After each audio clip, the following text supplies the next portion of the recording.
Good morning, ladies and gentlemen,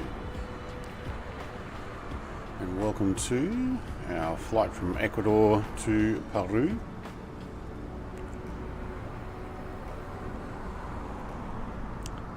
Hey, somebody just went flying in there. Who is that? Let's get some name tags back on. Icarus. Welcome, Icarus.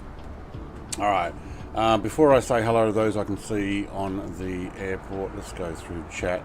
Michael from Canberra, mate. Off to Bunnings this morning. Welcome, though. Jared, hello. Mr. TPHI, I see your wavy hands in there. Hello. Colonel Indiana Longnuts, hola, ¿cómo estás? Shenanigans shall ensue. Yep. Visualize, good morning, evening. Mr. TPHI, hello. Jake, mate, hello everyone, he says. Timothy, welcome. And if I missed anybody, I don't think I did. Jared says, sup. Sup. Alright. I do need to get out of my aircraft. You know what, I'm going to use mouse and keyboard. Oh, look at that thing. AS Technam. Huh. And take that off. Take those off. Take those off. I think no push. Okay, don't push there. Alright, I think that's it, isn't it? There's not one on the side as well? No, not of this aircraft. Alright, so plan on doing a decent run with this aircraft today. Things do seem loud.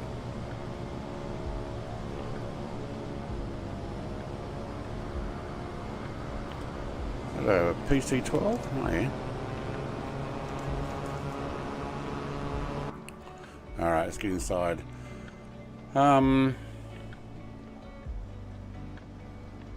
Mr. TPHO says, couldn't figure out why my plane wouldn't stay running, and then just realised we're almost at 8,000 feet. Yeah.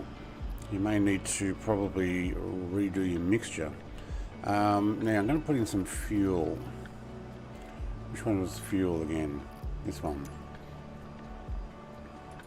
So I don't think it loaded in what I put in last time. No. Alright, so let's just go 80% of fuel. Well, hey, look at that. That just moved the whole aircraft, didn't it? Hang on, which one do we want? We want the flight planner. There we go. Cool. How do we start this? Oh, hello. You coming with me? Alright. This ought to be fun. Can't remember how to start one of these. Can't remember. Thanks for the dono. Michael, mate. Happy Sunday, Brett, and have our coffee hot beverage from Michael. Oh, thanks, Michael, mate. And we press that. Press that. And put in a quick note.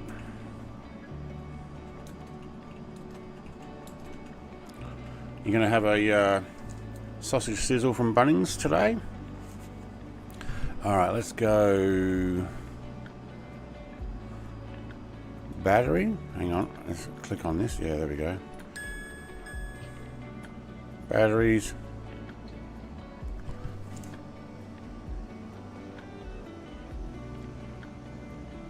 I'm wondering if I need my avionics straight away. Music, I might just turn you down a bit. Alright. Controls. We're good.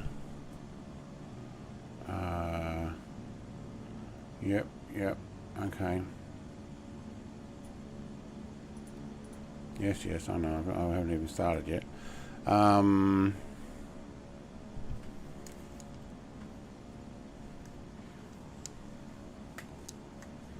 TAS system test. Okay. Okay. All right. So you're good. What about a fuel switch? I'm kind of looking for a fuel switch here somewhere.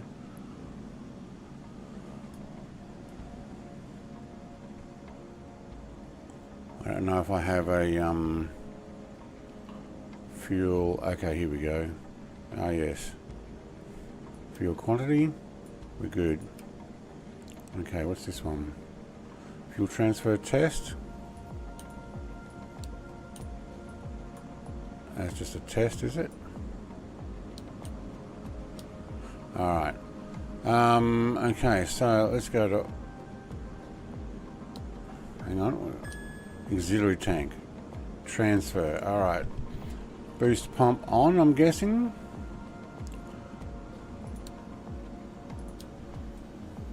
Okay, fuel pumps are on.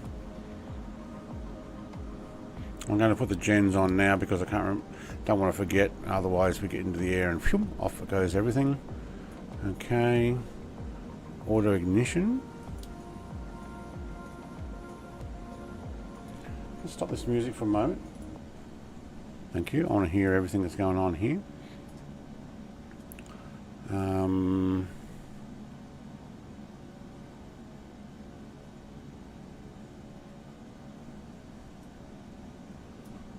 Oh wow, it has been a while. So where's my ignition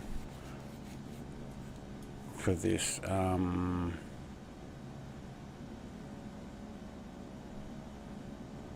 Starter.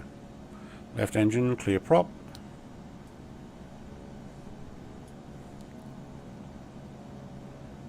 I need a magnetos on too. Is that part of it? This one is completely different. I don't remember doing all this. There we go, it's going.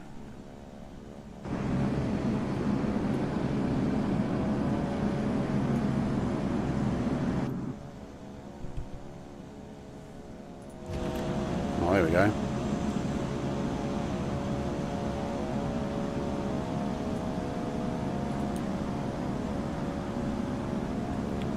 Alright, now she's on.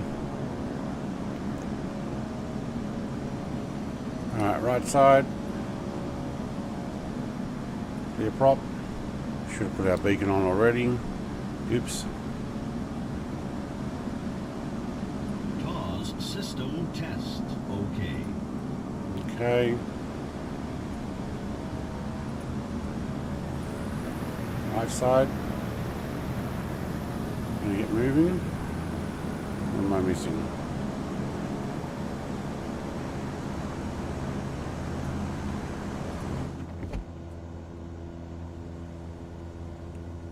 Right side didn't come on.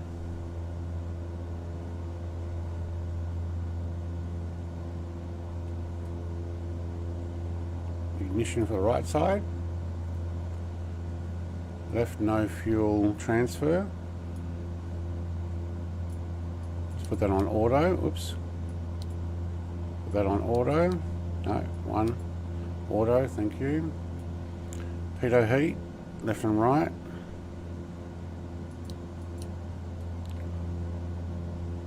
Can't read what that says.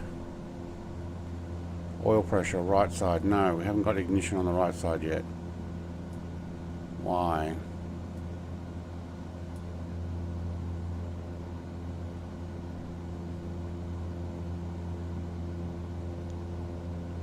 Oh yeah, you need to actually put the starter on, that's why.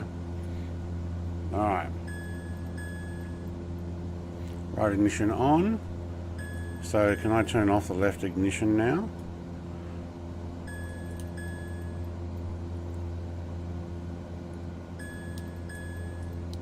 Ah, starter only.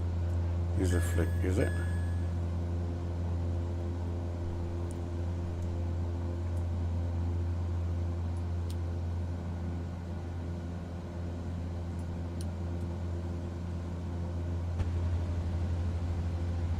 No, I don't think it works that way.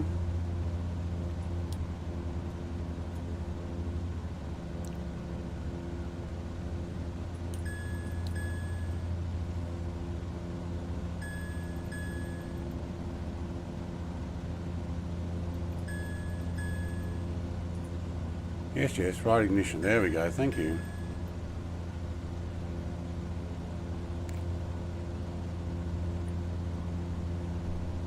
Oh, do we have reverses here?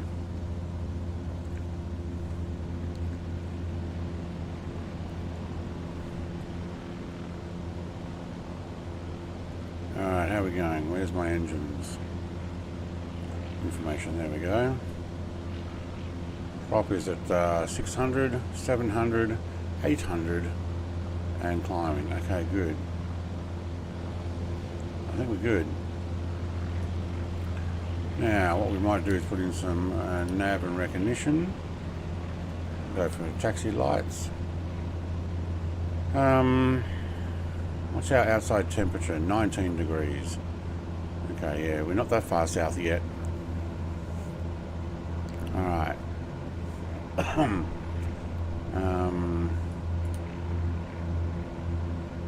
So I'm guessing ignition can go off once they're going. Ignition and engine start, or should that stay going? Should you be running a starter engine? Ah, right, okay. That's good. Engine auto ignition. Okay, that's what I'm doing. Yep, good, good. Okay. I'm happy with that. What else are we going to do here? External power I could have put on if I wanted to, but I'm not. Alright, boost pumps. Somebody's aircraft was loud out there. Alright. Let's put in a flight stick again. And, hey, Gazda, mate. Hello. You're in the air ambulance with an emergency run of nuts. Alright, now I wonder if we've got a reverser.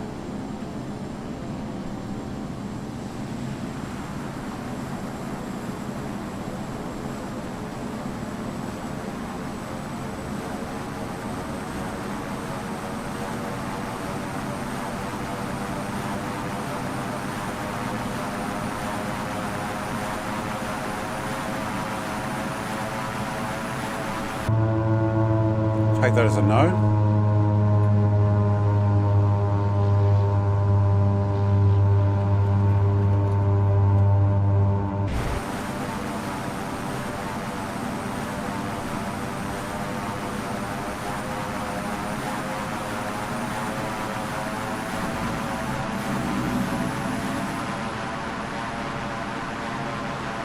Okay. I cannot. Loud.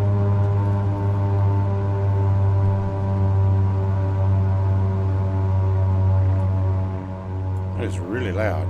I cannot for the life of me get this thing to reverse. So, what's the pushback here? Anybody know? Is it still Control P or something like that?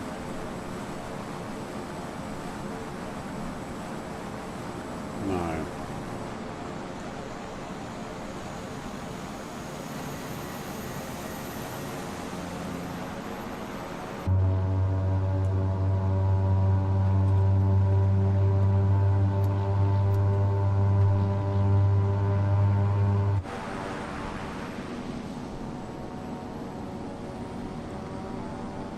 Feathers, but I don't think it's enough for a pushback. So yeah, that's what I thought. These things are going to be solid. Wow. Slew. Yeah, there's no pushback?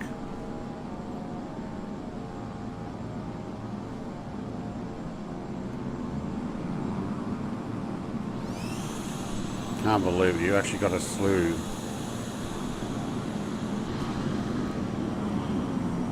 Yeah, okay. If that's what we've got to do, that's what we've got to do.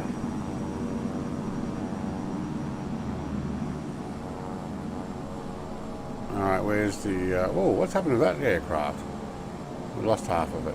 Where's the windsock? We're taking off from this end, are we?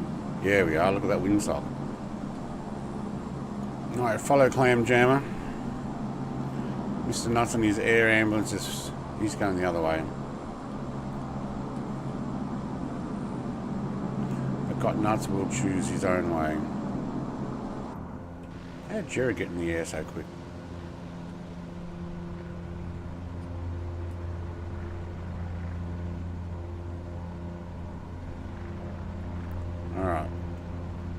Hey, Robert. Happy flying. Thank you very much. Wow, this taxi is pretty quick. I'm going to stomp on those brakes. Actually, I might put my prop pitch right down.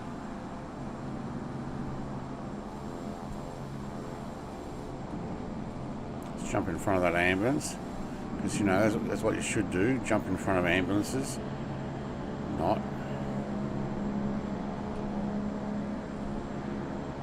Used Shift P. That's my binding. Oh, I used Control. I tried Control P. Shift P might have done the job. Okay, thank you. Hey, William. How you going, mate? Oh, there's a Fury. Invisible Fury at the moment. So I found out why a bunch of my aircraft... Yeah, no, I turned my prop down. Hang on. There we go. I did that for taxiing. I found out why a bunch of my aircraft don't show up. They should now. When I loaded one time into safety, not safety, what's it called? Safe mode. Alright, when you guys are ready. It actually deleted a bunch. Oh, look at Mr. TPHI. I think he's slewed. He did too. Alright, when you guys ready, I'll tuck him behind, waiting for you guys.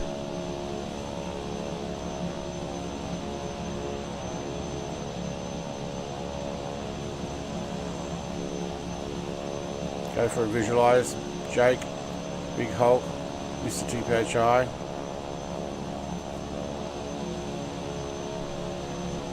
Oh, this is quite loud.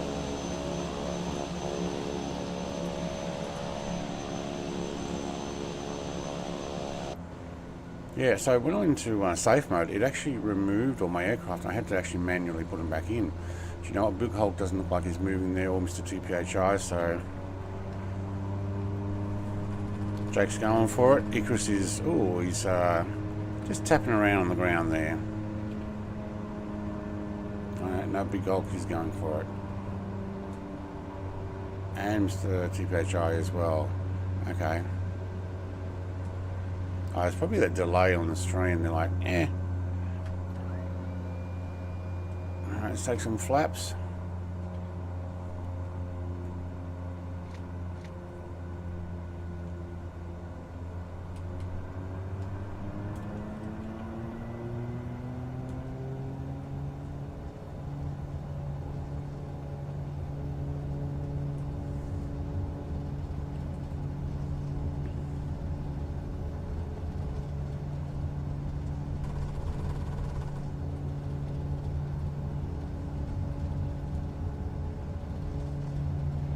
Now I gotta remember, got a full belly of fuel on this one. Well, not full, but a lot.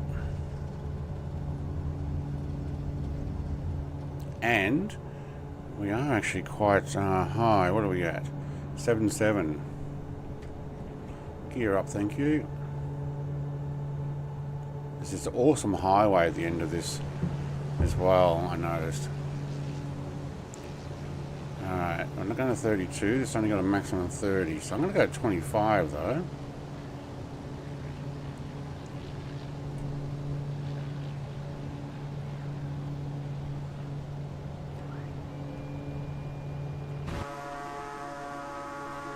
Might have been a bit too soon. Where's that highway I saw? Down there.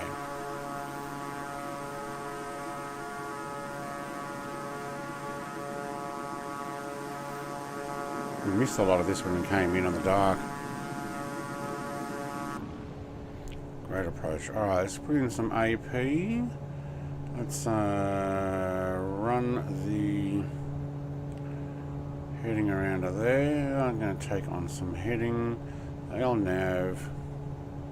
Flight director. Your dampener. See if we can bring this around. Oh yeah, somebody took off with taxi lights on. Oops. And without the strobe on.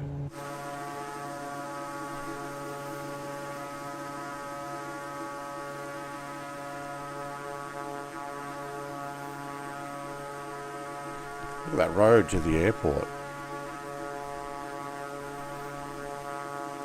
Cutting through the mountain, up and over, and then around and over to the airport. It does go up through the city there as well. But where does that go? From over there. Decent highway, wow.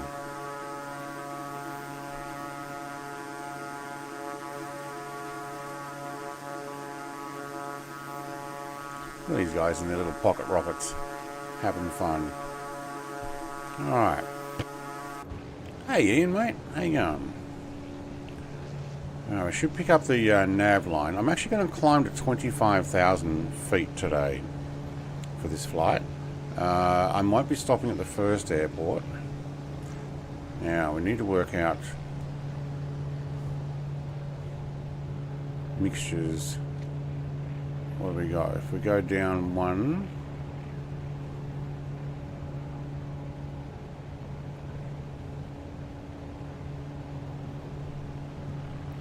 that's for idle, low idle, high idle.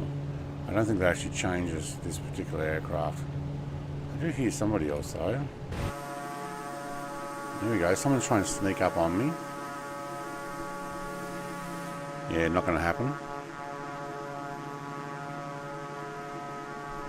I got eyes everywhere. It is a very cool looking area. Absolutely it is. Especially with that valley back. Well, actually looks pretty cool down there. But that valley back there, with the like airport on the end of it, that is awesome. And to think this is almost 8,000 feet up already. Alright, do need to keep an eye on this outside temperature, especially as we climb through the cloud. We're going to have to get to the other side of it at the moment. Anti-ice is currently off, but we're at 10 degrees still. So did we pick up the nav line? We have. Okay, good.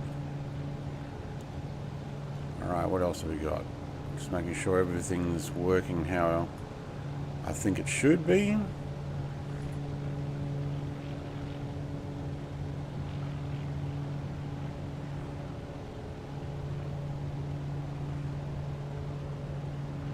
Auto feather, oh that would have been nice while taxiing. Alright, fuel vent. No, we don't want to vent fuel. Floodlight on the tail. Hey, it actually has a SPYL button. Look at that, it actually has SPYL. Alright, HTC, we're not talking to them. We're doing a run without them. Alright. Looks like... Oh, it's Jake. Hey, Hulk. Jake's doing the pew-pews. Who's Jake pew-pewing?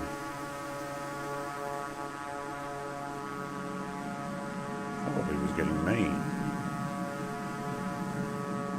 So basically I'm climbing for the sky. I have put my weather on, I don't know what time, 3 o'clock. So I'm 2.5 hours back. That's probably what I did. Reversed at 2.5 hours.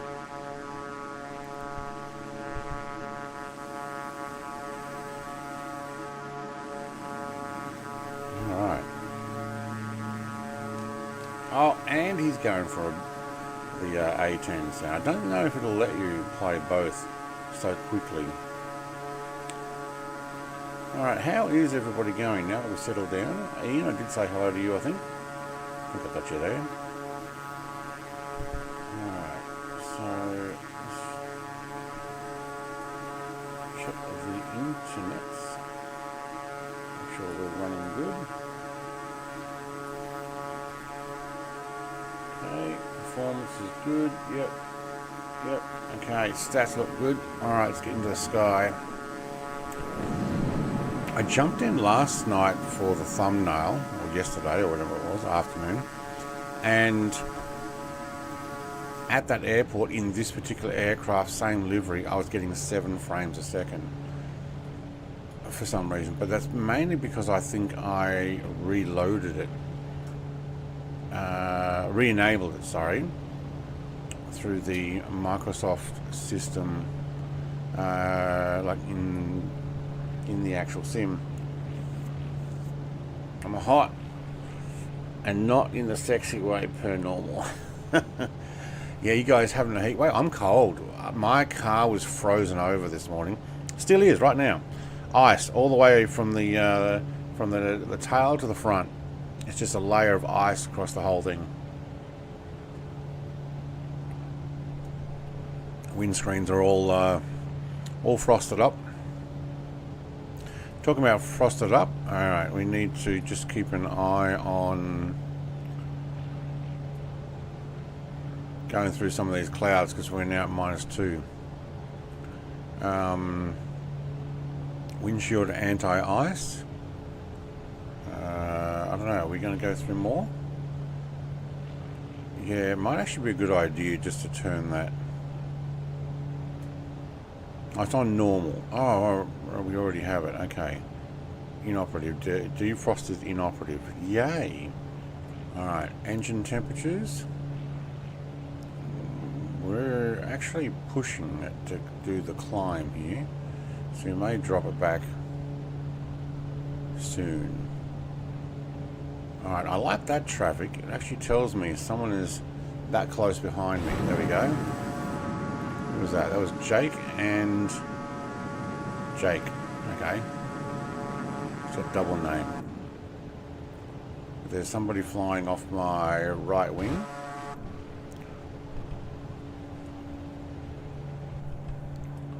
Someone was flying off my right wing. LNE 1420. Jared. Who's Jared and Fury? I'm going okay, just taking it easy after surgery. Oh, yeah. Okay, so all good at the moment, just rest up. I was getting 30 frames a second in the airport, now I'm back to 60 and 70. Well, obviously this morning I had no problem, but once I restarted, loaded back in, and I was back up at the 50 or whatever it was. I think I went down to about 44. That airport actually has lots of custom items and stuff on the ground, I noticed. So it probably does drain a bit. Still doing the climb here.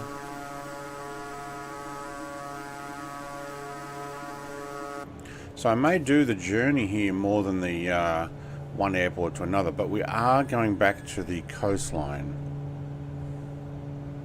Oh no, what's this? Pressure? Cabin out. Yep, okay. Where's cabin stuff in this one? Cabin pressure? Dump. Okay, here we go. We've got to actually increase it. That's right. I remember this one.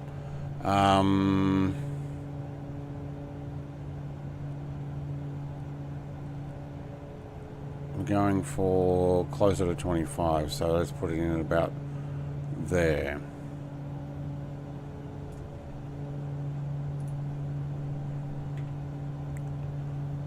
Okay, thank you. I know.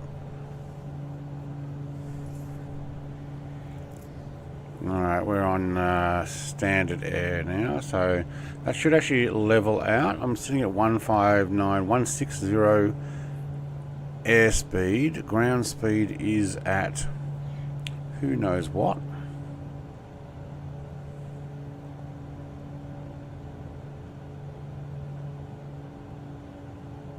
Oh, I like these screens.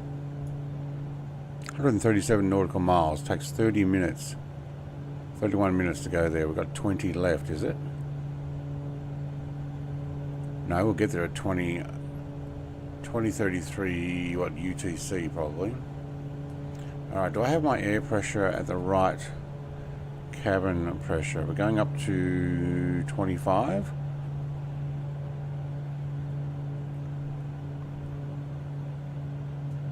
Okay, 499 feet per minute. Okay, so we might have been a little behind on the whole Click to raise and lower. No, I don't want that. I want... Get out of the way. Thank you.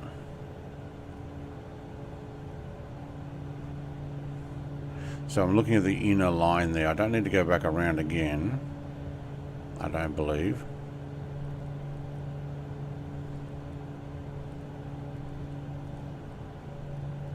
No, that's to 30,000. So let's put it back at 25 or 9. Which when you climb to 25, I believe the line there also. So put the cabin pressure to that, it'll actually equal there. Okay.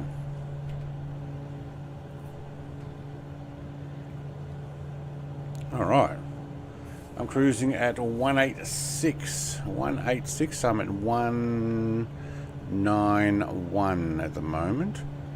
So let's have a quick cheat and pull out the little app program and see what it actually says. Ground speed. Got to work out where my ground speed is written here somewhere, if it is. Don't see it. 298. My ground speed is at 298 knots. So what we're doing is we're running down this valley line first to SECU, then back down to the coastline, because we are trying to do the Pacific Rim, not going to stick inside. But we are going from one capital to another. So we will be flying to the capital of Peru, Lima, I think it is, isn't it?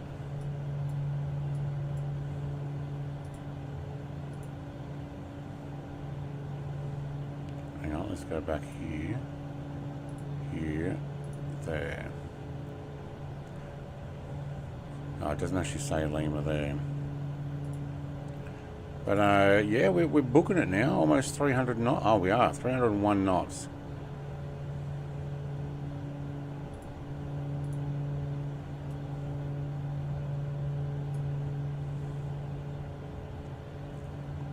Alright, gotta look at my fuel consumption probably. Yeah. Actually, let's look at that fuel consumption. So I don't know whether I got this set right. Nacelles, mains, manual fuel pump on. If I turn off manual fuel pump, that's the boost. That's only for starting up, isn't it? Auto transfer is on. Total fuel, there we go. Plenty, okay. So we're just using up our mains in this climb, right? Do we get to lean this out? Does this thing actually work like that? I'll pop that back down there. What are we at? We are actually at 100%.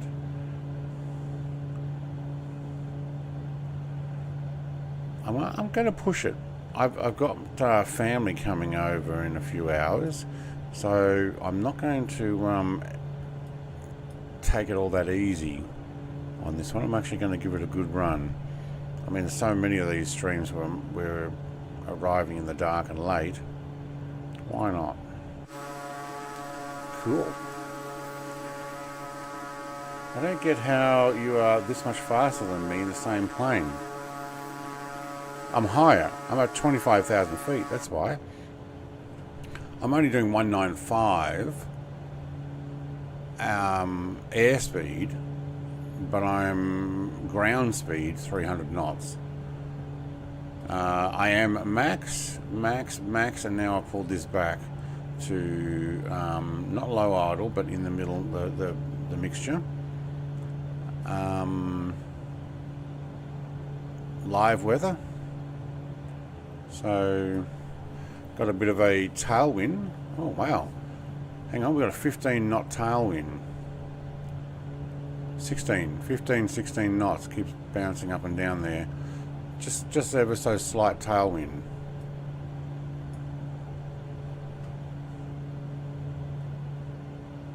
Am I supposed to have the inertial separator on in flight? No. Wait, where's the inertial separator?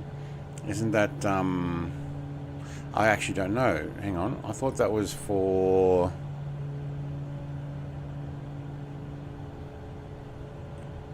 taxiing and stuff. But no, you know what? I have no idea. That's best to ask somebody who actually has a clue. Because I don't. Inoperative, inoperative. Okay. Bleed air valves. No. No. Inoperative. Inoperative. Wow, there's lots of inoperatives in there. Cabin entry. I have no idea what our cabin temperature is. Oh, hello. What have we got here? There's my DC load flicking back and forth.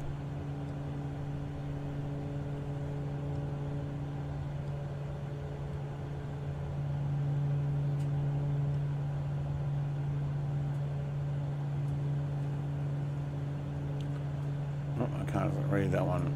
The battery. Battery's on 0 amps.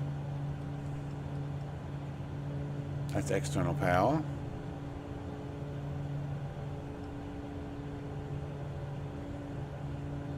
We're flicking up and down a bit.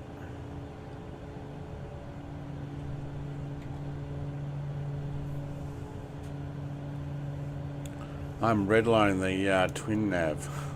Oh no.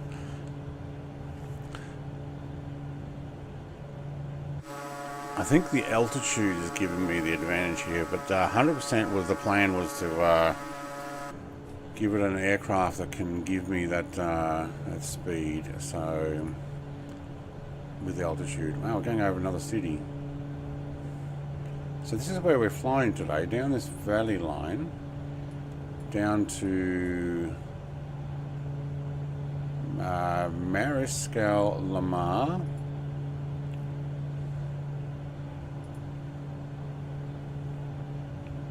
I don't know what that is. Then over to the coastline, Captain Montes. It's near an Air Force base here. That might be the Air Force base. Yeah, El Pato Air Force base. And then we'll run down the coastline. Oh, look at this. Is that beach lines or stretch marks? Stretch marks from the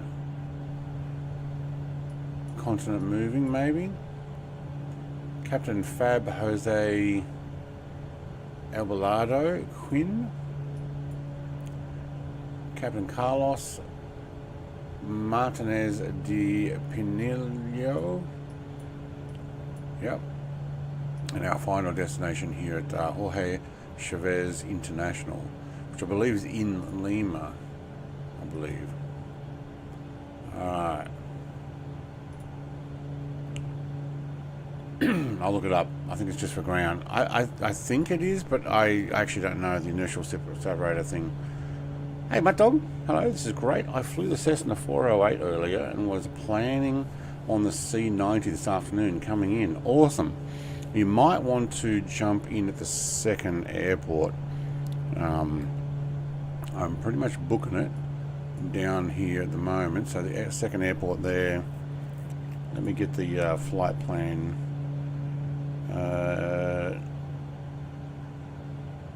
In chat for you, and I'll put my music back on in a moment too. Alright, flight plan is that.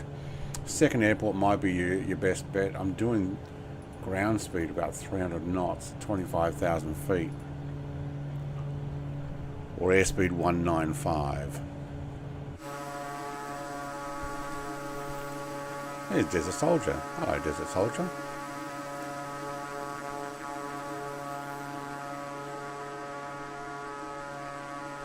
I have a feeling a couple more thousand feet might get us over this cloud. Yeah, 30,000 is the max altitude for one of these. So what I might do is I might just up this. Ooh, it jumps real quick. Let's go to 27. Actually, which way are we facing? We are facing... We're actually facing west more than... You know what? I'll go to 28.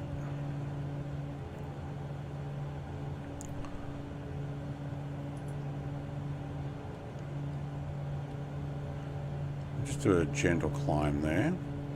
And let's put in the altitude for closer to 28.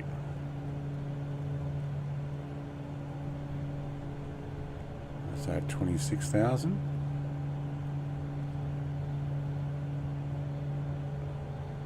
Yeah, it's pretty close to the max anyway. So we'll up our pressure for the cabin. Just having a look at the cabin. Nice. These open up, don't they? Yeah.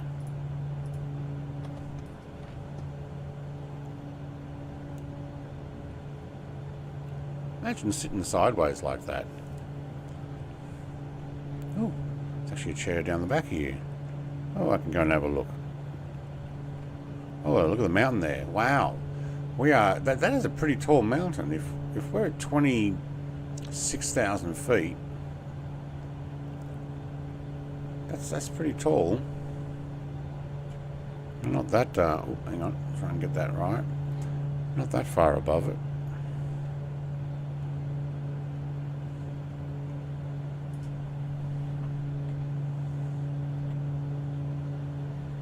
Alright, 187 airspeed. Yeah, we've slowed down there on the climb. But now I'm getting a 13 knot, almost tailwind. So that'll probably slow down my overall speed.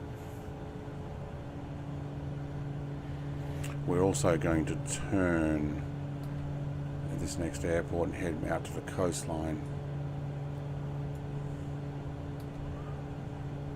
Do I have a view over here? I do. There we go. Hello, co-pilot. Let me just have a look outside. Kind of like this aircraft. Yeah, it's nice.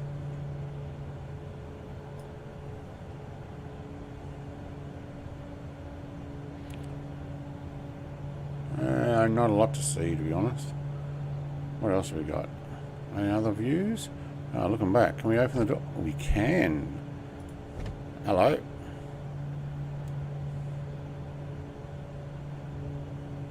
Very good.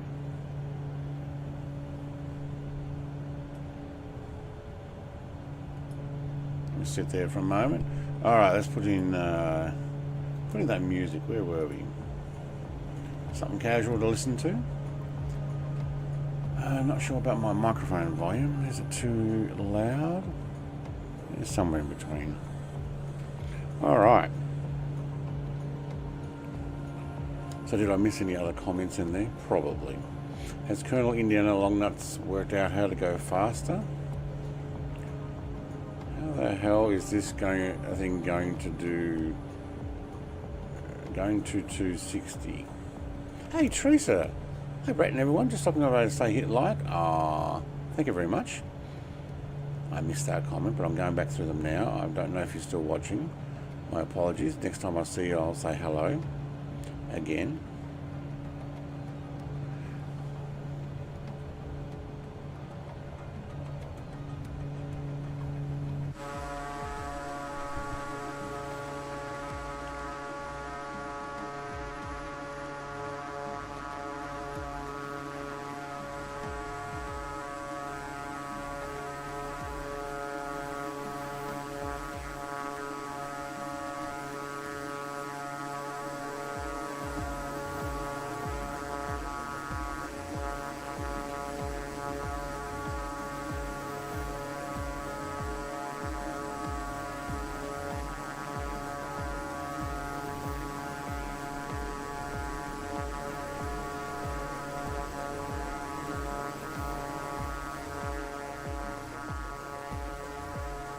Turn that sound down.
It's a shame there's so much cloud down there.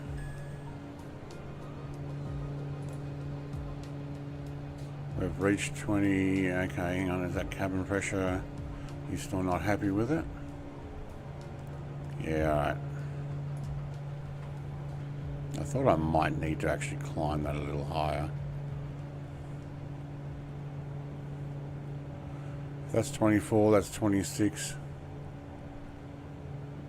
Alright, that's as much as we can go. Alright, so we're up at max, and we'll get that cabin pressure thing to go higher. Alright, airspeed now is 176. Ground speed, no idea. 14 knot tailwind from 177, so not quite tailwind, but when we make our turn here, yeah, that'll pretty much be a tailwind. Actually, where are we going to turn? 197. Maybe almost a tailwind.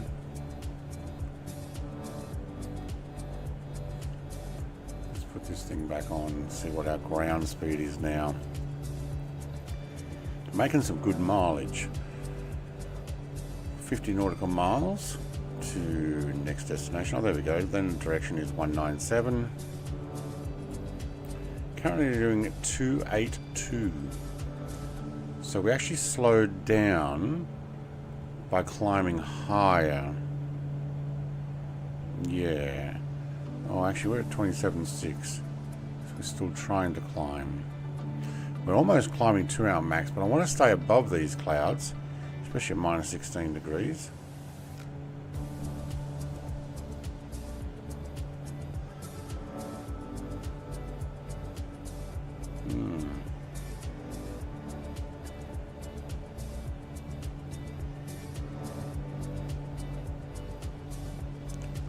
Okay. Cool. So 30,000 apparently is the maximum altitude for a C90 GTX.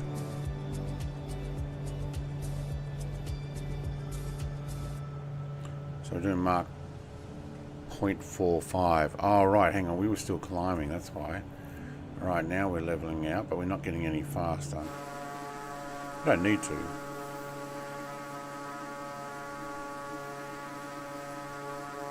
Think of it though, we're at 28,000 feet, and like it's a lot of that ground down there. It's not that low anyway. Look at these guys racing down the valleys and stuff. Mr. SPHI leading the charge with Icarus and Jared racing up behind. Visualize trying to catch. Actually looks like a great place to fly down those valleys, especially in the vertigo.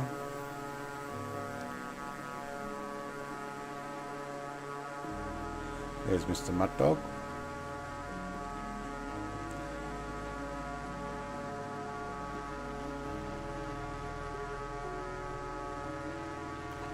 Well, it looks like we will actually fly over the majority of this cloud. Though I still think there's some that we may get through. Outside temperature minus 16. Don't know if I'm going to need any of the icing stuff. Windows are automatic. There's engine anti-ice. Do we have engine temperatures? Look at that. We're actually pushing the aircraft.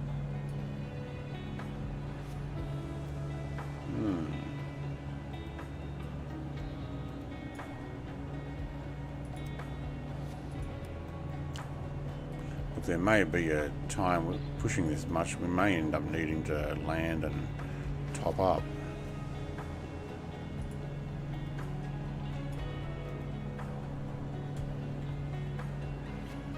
What do you set the cabin temp to? Because I've gone up to 28,000, I've actually set it to what you're doing is you're reading this little triangle here and the inside dial. So get your cabin temperature, and look, I've just rammed it all the way to maximum, only because I am almost at maximum.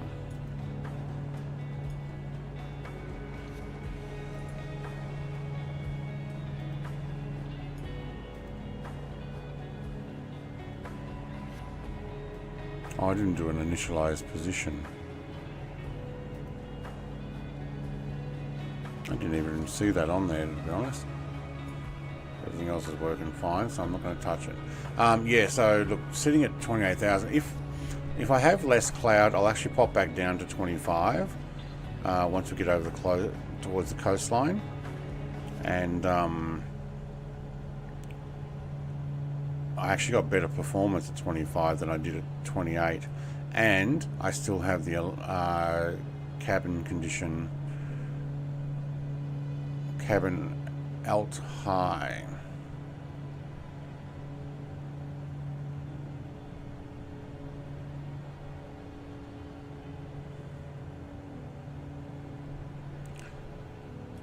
High pressure, or yeah. So at the moment I've just ramped mine up to the maximum, only because of my current climb up to 28. So yeah, this one here. So I've got it set at what, 11.5, which is the maximum. I know it keeps going. I don't think you can actually run it. Oh yeah, you can.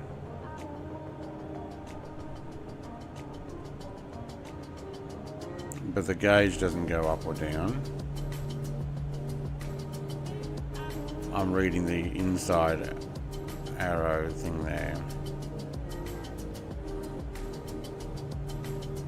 Because I don't think there's a way of just running that until it goes. Oh, maybe.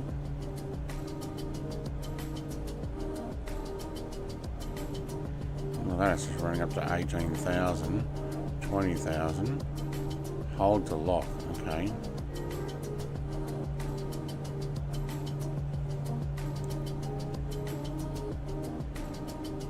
Come to think of it, you can actually run it. So it says 28,000. I don't think it actually does that, because it doesn't seem to go over that mark. Don't take me as gospel. I have no idea what I'm doing. I play video games. Passing over SECU? Yes, Timothy. Yep. I will probably pass over a couple of them. This one here and Captain Montez. I reckon maybe we can have a look at one of these two to actually land at. Maybe this one here, Captain Fap Jose Albalado Quinn. Yep, that seems like a good place to get my third coffee for the day. Doesn't look like that far down there, but it is a bit of a journey. What do we want with that? That.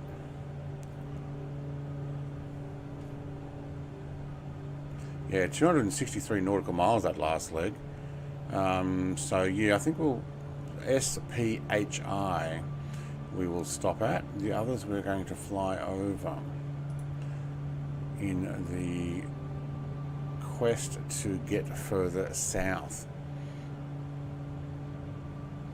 How did my Planet Crafter stream go? Awesome. I did all 6 endings. So I actually loaded and finished all of the endings. Captain Fap, that's right. I was considering and planning on doing more Planet Crafter this week, Tuesday and Thursday night, just building a whole new base, but I may push it off to the following week because Beyond Horizons has had an update, and it currently has an open event happening. I know I saw Colonel Indiana Longnuts playing Beyond Horizons yesterday, And I'm going to play that with my brother on Tuesday, maybe Thursday as well. We were playing it last night, giving it a good old run. Although I think I need to upgrade my Nvidia drivers because after a while it actually struggled to keep rendering properly. So I may need to tone down my graphics or... Ladies and gentlemen, here comes Blowheed. Hey, Blowheed's here. G'day, mate. Welcome. I need some epic music.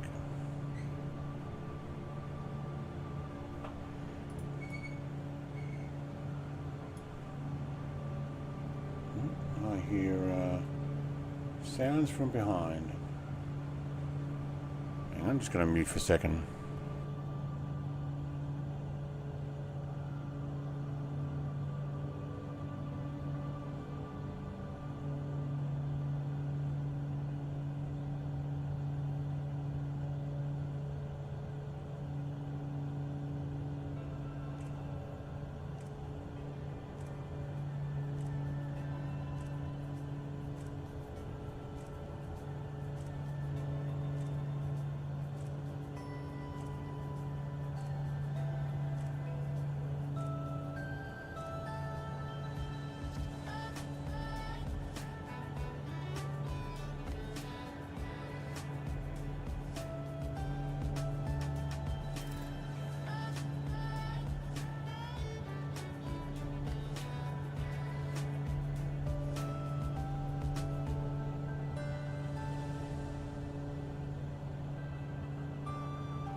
Alright, I got a coffee delivery.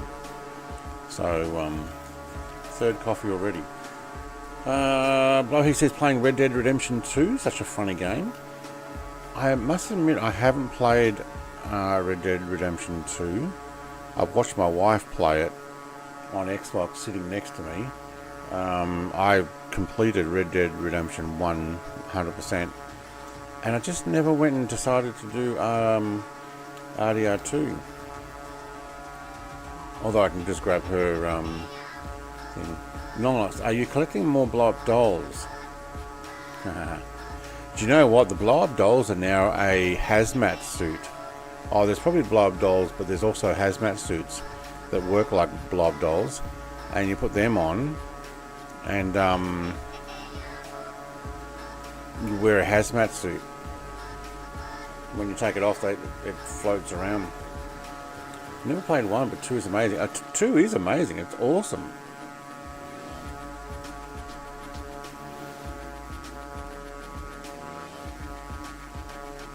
I just never. I think it was because other things were out at the time that I was doing.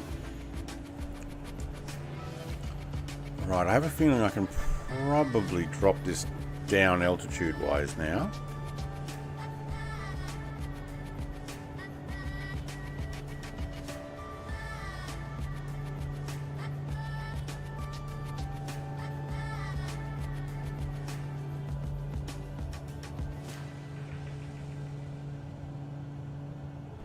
I just had to blow my nose there. I will actually go back to 25,000 where I was. I only got up and over to try and Beat those clouds. If you double click, it goes 1,000. Alright, gotta change that. 25,000. Thank you. VS speed. Down. We'll do the pressure when we get there.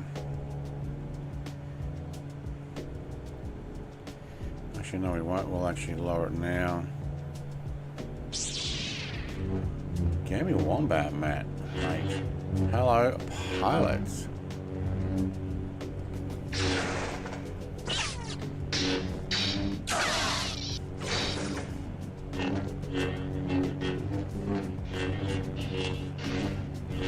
don't know why that's supposed to keep going up.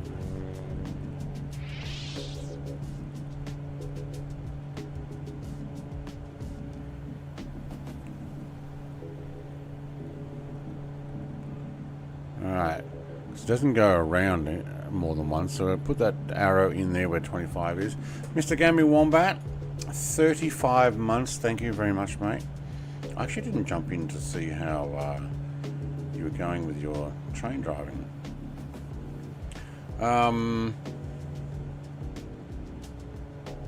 Can't put the blow-up doll on, no. RDR2 is classic. I'm going to try Cyberpunk again this week. Yeah, I saw my brother playing that. I never actually got into that myself. Alright, airspeed is going up. I found the back room, kind of, yeah, I did a back room. And we tried to get enough to make a go-kart with all the little wheels and the seats and the motors and stuff. Like both of us are running around. But what happened was, we got those energy drinks, Colonel Indiana Long Nuts, and we were running around so fast that my brother found a hole in the ground and couldn't stop quick enough and went straight through that hole, and before you know it, you're back outside. It's like, oh, okay. Just waiting for water to fill up. Oh, right. It would never match my ability to plow through horses in any other game like I have in Skyrim. Better once I got mod horses. Never matched my ability to plow through horses.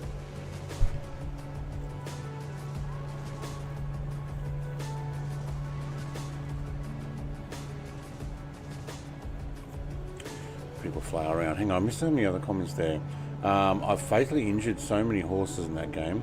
Why can't they jump off ledges? Alright.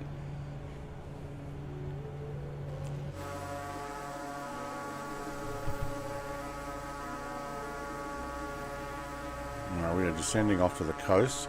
There's a lot of cloud here today. I have a feeling I am leading the way for a change. I am too. How am I the one out front? Everybody else is probably like, man, he's booking it today. He's booking it today. What's going on? Got our family coming over is what I got. Alright, master panel lights. No. Overhead pedal. Okay, these are all my light stuff. Instrument lights. Yeah, no, not at the moment. I don't.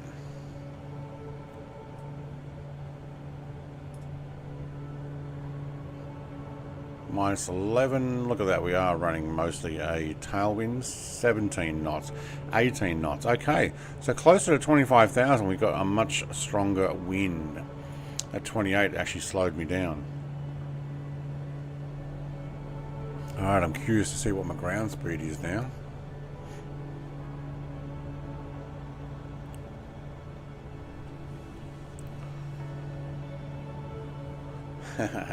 My dog can plow any horses he wants.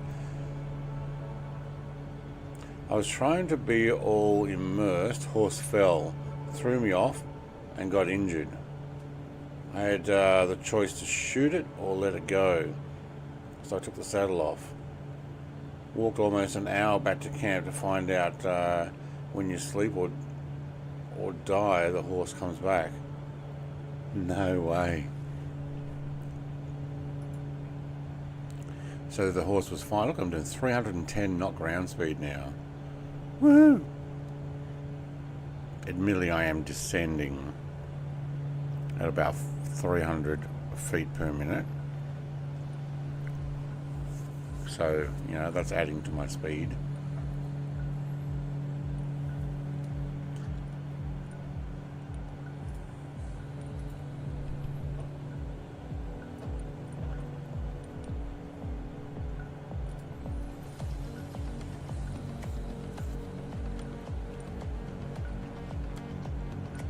Yeah, the whole walk. Yeah, an hour back to camp, yeah.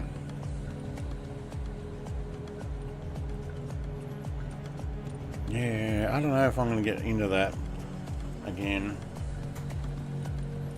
I remember sitting here, maybe Flight Sim came out or something came out, but with my 3 screens that I have in front of me, back in the day when my wife was playing Red Dead Redemption 2, she sat on the left side of me in a race cockpit that we have. We have matching race cockpits. I had both of them, one on either side, and she would use the left monitor to play. So she'd like just swap it over. It was back when it had the 40-inch there, and she would swap it over and just play Red Dead Redemption 2 while I was doing other stuff.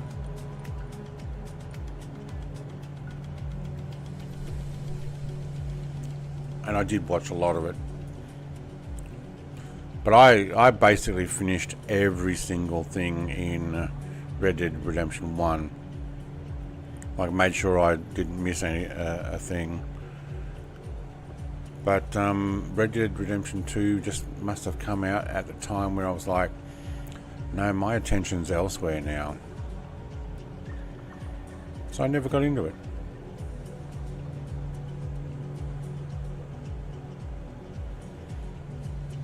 Now, my wife's kicked out of my man cave.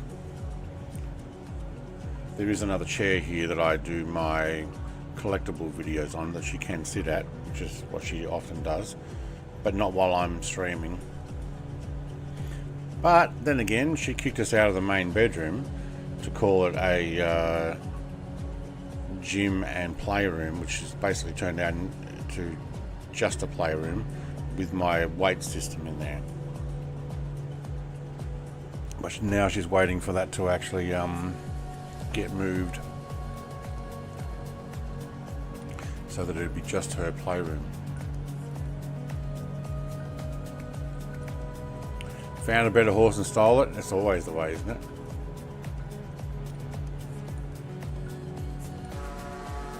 We're only 8 hours in.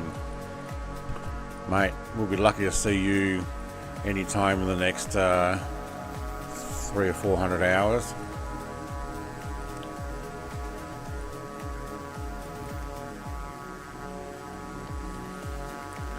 Well, it's no longer the bedroom. Okay, technically it's a second living room, or a, what do they call those, rumpus room, or I don't know. It's a massive room that I turned into our master bedroom, because our master bedroom was too small to fit everything. So I cordoned off an area, I turned it into walk-in wardrobe. We moved our main bedroom in there, and it has a really high, oh man, I have no idea how tall, probably 3-meter ceilings, like a, what do you call them, not gable, but like an A-shaped point one with a ceiling fan in there. And anyway, my wife said she'd like to move her game stuff in because it was filling up the old master bedroom just too much. So we did a swap back into the master bedroom, just put the essentials in, cupboard, like wardrobe and stuff, and she took over the room that I turned into the master bedroom, which is the second living room again, and has pretty much filled it up with all her stuff.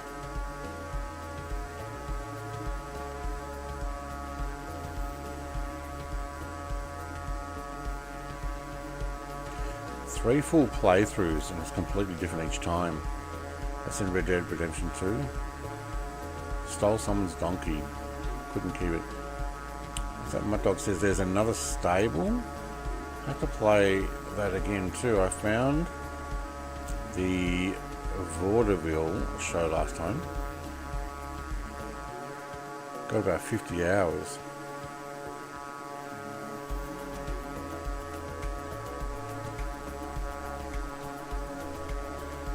Stu's in it? What do you mean Stu's in it? Into Red Dead Redemption. Cathedral ceiling? I don't think we call it that, but it's like it just goes up into a point. It's not like a flat roof. It's V-shaped, and maybe that's what they call cathedral.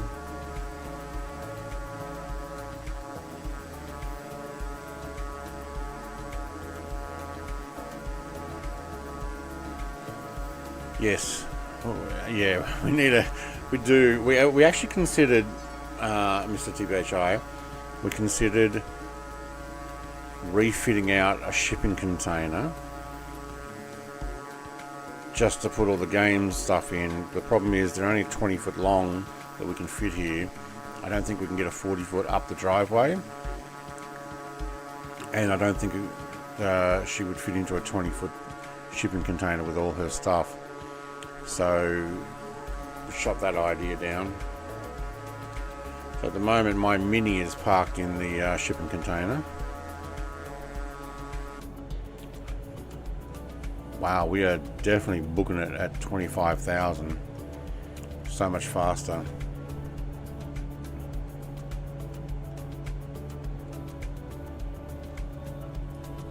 Cabin pressure is still a good problem.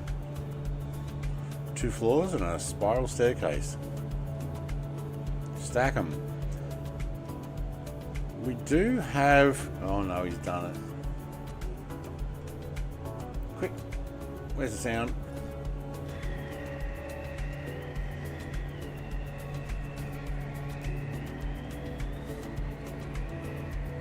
Yay, Superman's here.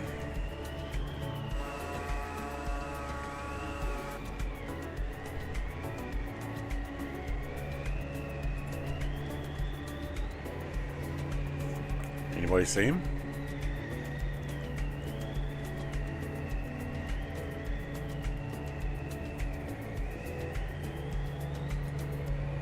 No, I don't see him either. No, I didn't say faster. Thank you. I have connections on a Chinook helicopter there. We can lower in a 40 footer for you. Yeah, I think, to be honest, I think a Chinook or any helicopter would have trouble dropping a container on my property because of the 60 to 80 foot tall trees I have at the back, and I'm on a side of a hill, so I think they would actually struggle. They have to have a very long cable on that container, otherwise their blades are going to just hit the trees.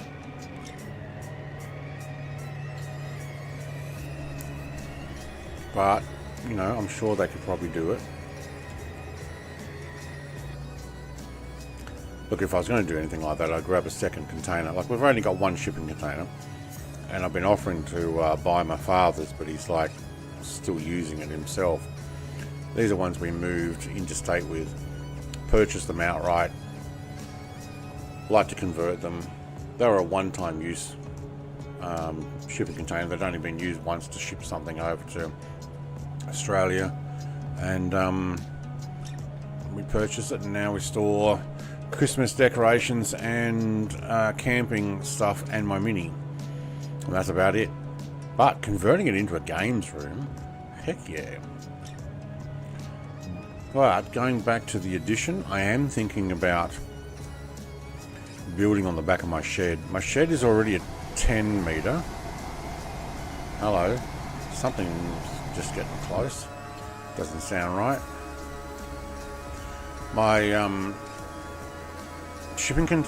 my shed is a 10 by 10, 10 meters one way by 10 meters the other, and let me turn that down. I'm thinking about building a room across the back of it.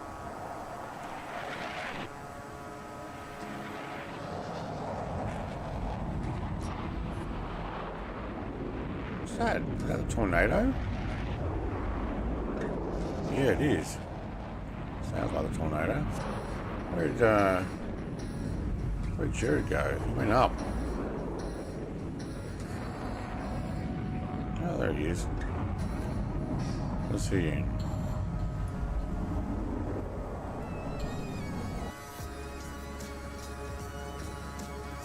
P51. Okay. So, yeah, lots of cottages and houses have been built out of them. Yeah, I watch a bunch of people who have been doing shipping containers. I've mentioned it before on my streams. I've threatened to put my mum in the shipping container if she needs to move in with us. I'm like, hey, all right, I'll convert the shipping container for you, and you can live in there. She's not impressed. Love you, Mum, but you're not staying in our house.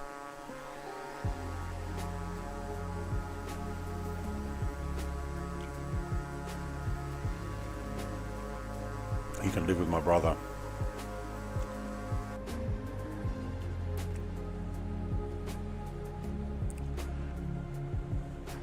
Although, to be honest, I do have a shed that I could convert enough to put a room in there, which I am going to do parts like that. I have a toilet already in the shed. It's built in, so it's plumbed in, but there's no sink. So there's no like wash your hands. You've got to go outside the shed and use the tap on the outside of the building, or faucet as you guys in the US call it. But basically I've got a tap and hose on the outside. But I'll redo that whole inside. I'm going to put a kitchenette in there.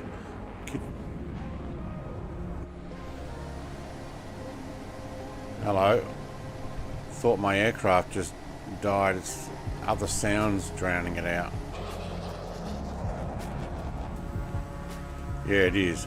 Oh, it went quiet there for a second. I thought, oh no.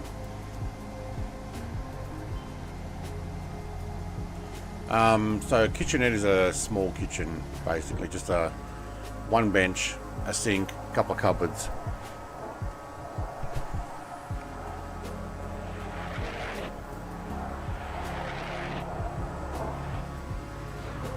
Right through the camera.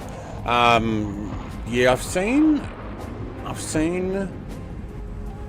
sinks, the small sinks that sit on the back of the toilet tank. That's a good idea, honestly. But no, I'll actually put in a basin. I keep threatening to put a shower in. 600mm by 600mm shower. My wife's like, we do not need a second shower up there. I'm like, speak for yourself. You know, I'd like a second shower in the shed, especially if I'm working and I'm like, rather than tracing through the house, or what's the word, traipsing through the house to get to the shower, because I've I don't know, spilled stuff all over me. Although normally I would just stand outside with a hose and try and clean myself down. But if I'm working in the shed and I need to clean up, anyway, I'll probably get like a laundry tub, a nice deep sink, because I can then also wash tools and or jobs that I'm working on. But we've got a spare fridge now, so I have a full-size fridge. And I may actually put in, like, I'm going to put in a little hot water service with a gas bottle, that camping one, where I can just take it off the wall and go camping with it. And I'm going to put in a much higher ceiling. So instead of the 2.4 regular height of a ceiling, I'm going to go for the angled roof that goes with the shed. Maybe she was afraid you'll move out the shed full time. I know. Maybe she's like, you'll end up having your own place up there. I mean, I spend enough time in the man cave as it is. She's like, oi, just spend time with me. So I do, and then she falls asleep on the couch. But I was there. I was there the whole time. How you going, Big Al, mate?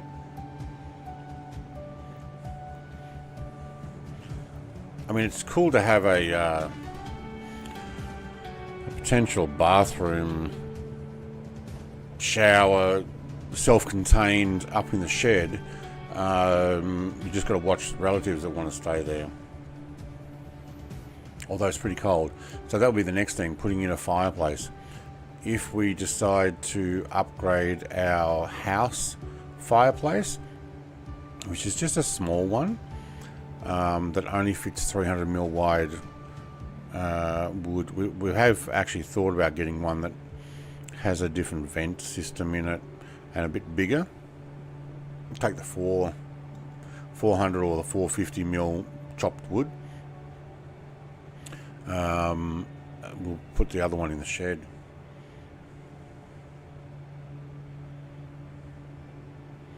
No, it's not big girls, it's bar girls. Sounds like the streams might get more exciting. Wait, what? Why? Got a long day tomorrow. Just jumping in to leave a like and say hello. Hello, Grumpy Old Studios. Wow, it's very nice. Is it very nice? Yes, it is. Long day tomorrow. Well, thank you very much for dropping in. Have a safe and good day. Do you know what I noticed on this particular aircraft? There's no bug splatter that we get like on the excessiveness of other aircraft. This one doesn't include it.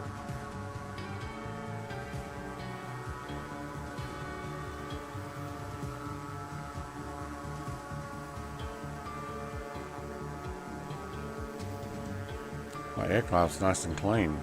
Maybe no bugs at 25,000 feet.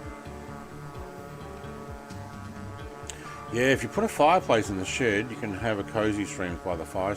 Well, the problem is, fireplace will be on the other side of the shed.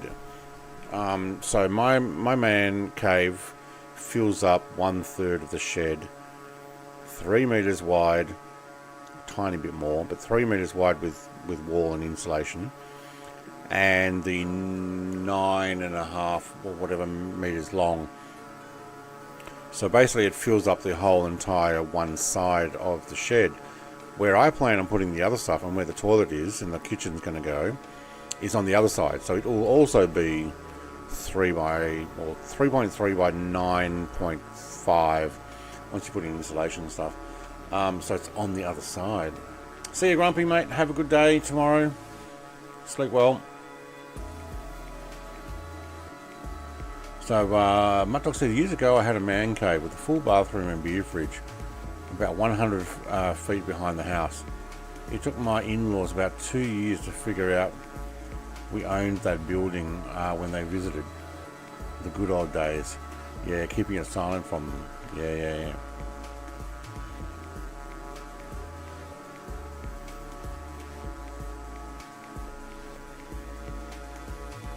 Have a lunch cruise in Vermont. Ah, good.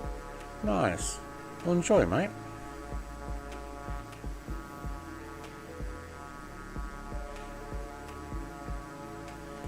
Yeah, I'm not. I'm hoping to actually finish right on about the 3-hour mark because my sister will be arriving around about then. Oh my God, I can see sunlight outside. Oh, that is awesome. Spring's almost here and the sun's coming back onto my property.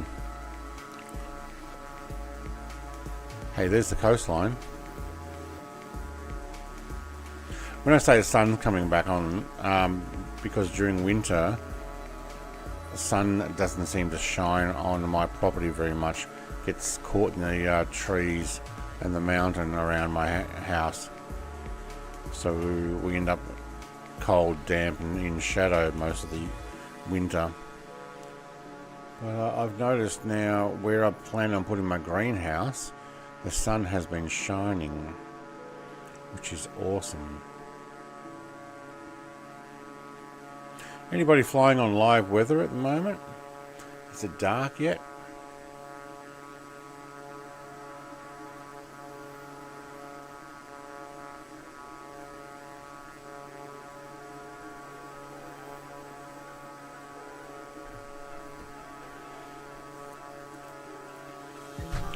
Did that yearly snowflake melt yet? What yearly snowflake? Mate, we can have snow any time of the year here. It all comes down from the South Pole. So it comes up from the South Pole. Second day of summer is the first time I had snow while we were going for a bushwalk up in the middle of the state. I was like, oh yeah, we're going. This is a short walk. They have these planned short walks, and it started snowing. Second day of summer. It's like, oh great. You need to cut the trees down and level the mountain, then you get your sun all year round. I do need to take some of the trees down. The problem is some of them are also on my neighbour's property. So I'll take mine down and they'll still have them. But these trees, these are massive. There's like 60 metres at least. Big gum trees.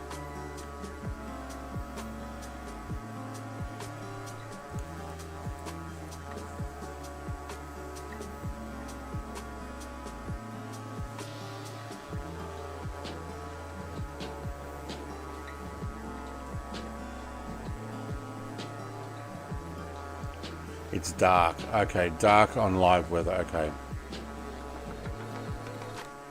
It was dark a while ago. Okay. Hey, David, mate. Welcome back. Wondered where you had been. What do you mean, where I'd been? I don't stream Fridays and Saturdays.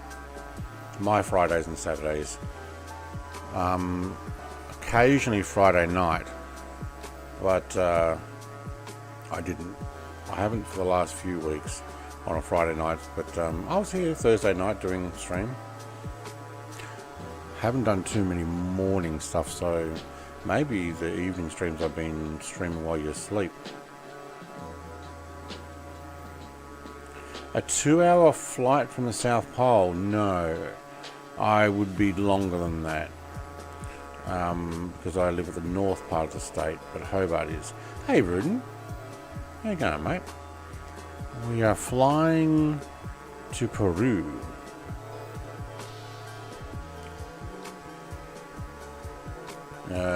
Day with live weather. Yes, that's what I'm using, day with live weather. So big hour, mate. 2 hours? No. Getting from Devonport to Hobart, it's not a very long flight, but you'd end up taking something probably not much bigger than this to fly it, and that would probably take an hour with getting onto the plane and getting off. But yeah, not that far away.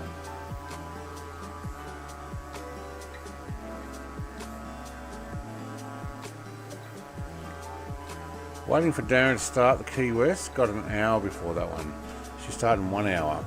Is he starting later than normal?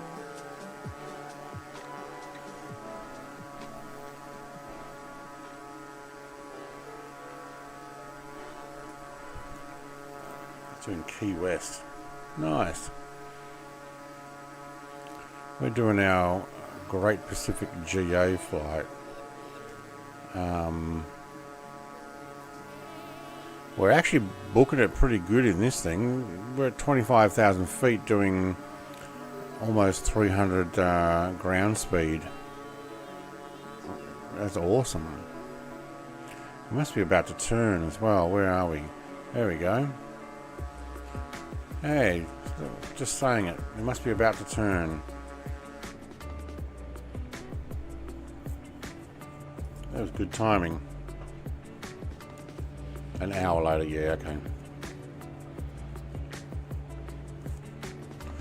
Yeah, so my last 9 a.m. stream, so this is a 9 a.m. stream, David. My last 9 a.m. stream was Wednesday, my Wednesday. Then I did a 7:30 at night, Thursday night. So at the moment I've been doing Tuesdays and Thursdays at night. I will continue that for a little while. My wife's happy for me to do that as well, but otherwise I try and spend time with her, or some other people that I watch are actually on other nights. And I've thrown the occasional extra in there just because, like, if my wife's busy doing work projects at night, I can sit around the house and watch TV and bludge, or watch other people's stream, or I can get out and do my own. Well, hello, we are actually getting bug splatter. No, it wasn't talking to you. Bug splatter. Oh yeah, look at it all. Yeah, making my plane filthy. Alright, where are we heading now? Oh, we're going to have more of a headwind. Look at that. Slight headwind now because I've turned to 149. Is it 146 we're heading?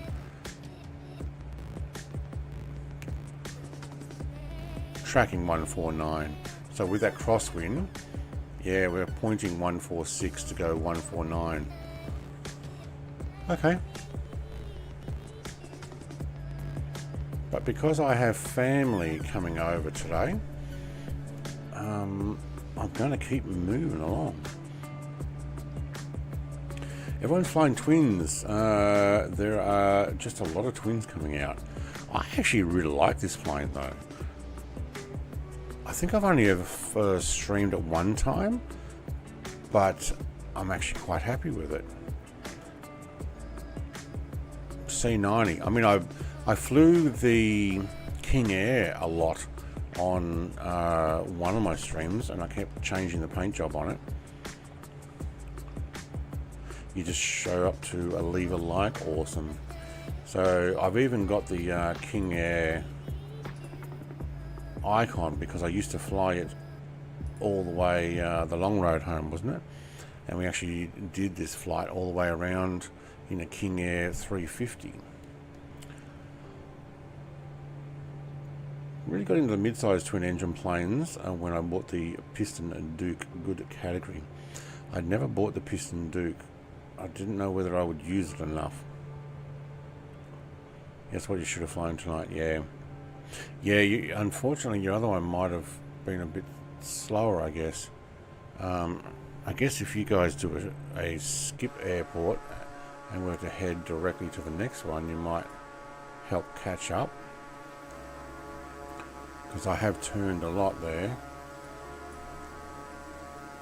So we've made our way down to the coast, now we're going down, but I will actually land there and have a bio and check the fuel, and then we'll do a continue on. So I will need to keep an eye on that. I'm going to need to descend. I wouldn't be surprised. What are we? We are 140 nautical miles away. But we are also booking it.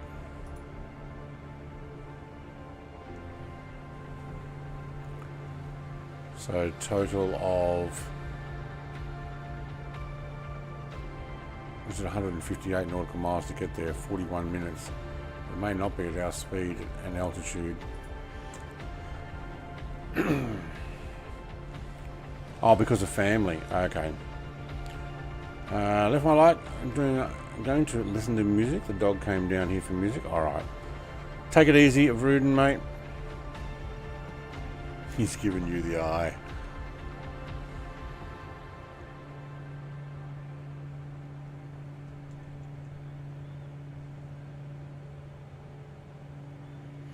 Yeah, Piston Duke actually does look really good. Time difference gets you, says David. Yeah.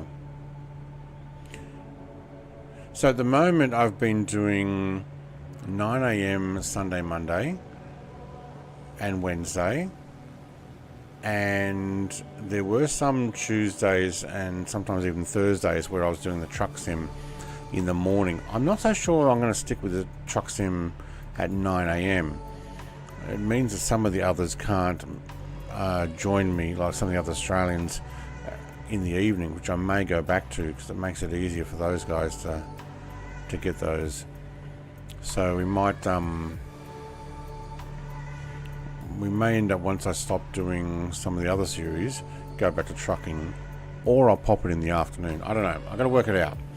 But at the moment, I'm also thinking about pulling out my sim rig and redoing it, because I never finished it. But plans for rebuilding the other side of the shed to put the two sim rigs that match each other that we bought back in 2007 next to each other with Xbox Ones on them and a screen each, and have them side by side and play racing games and Forza Horizon and all that type of stuff on that. Actually, my wife put pictures on Discord, she said. I haven't looked at them because I haven't looked at Discord, but she's been playing Forza Horizon 5 on her mobile phone. I'll have to do a product review of the controllers that we bought, make a video of that. She's doing cloud gaming. I've been trying out different helis to see what camp I can get to in Everest. They all seem to only do 20,000 feet. That is camp 1. Because you're not... I don't know if there's any helicopter that can get to the top of Everest. Is there? Is there any helicopter that can use enough lift to actually get up to the 26,000 feet? Or 27,000 feet, or whatever it is that is the top of Everest? I think you lose the ability to get lift when the air gets too thin. Actually, that's a thing to look up.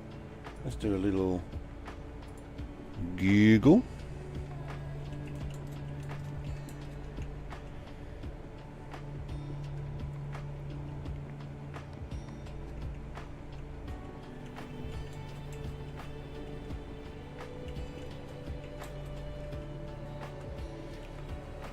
Maximum altitude, oh my god, actually 40,000 feet.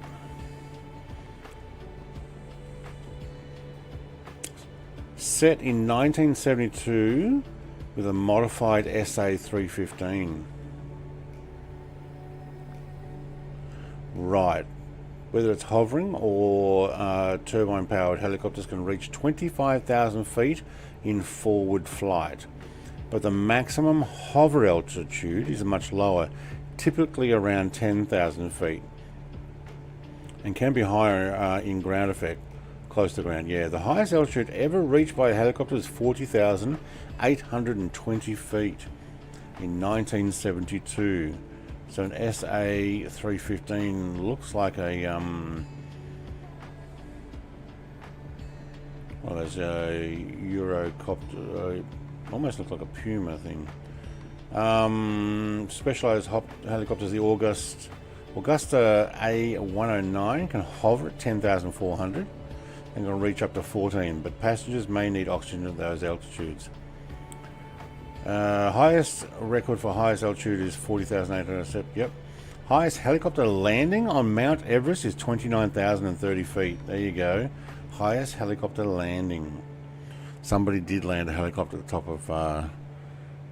top of there, so yeah. But routine flights are typically civilian and military helicopters fly, often operate at altitudes between 5 and 14 feet to balance safety, range, and practicality. So yeah, maybe it might be difficult to get them to go up that high.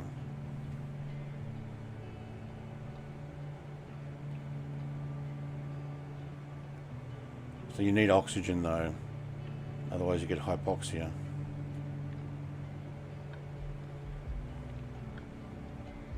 And you need a turbine engine. Huh. How about that, eh? I remember that flight we did up to Mount Everest in the, what was it, Savage Carbon or something like that, one of those bush planes, and we had to go left and right to try and get more altitude until we can finally get up the top there.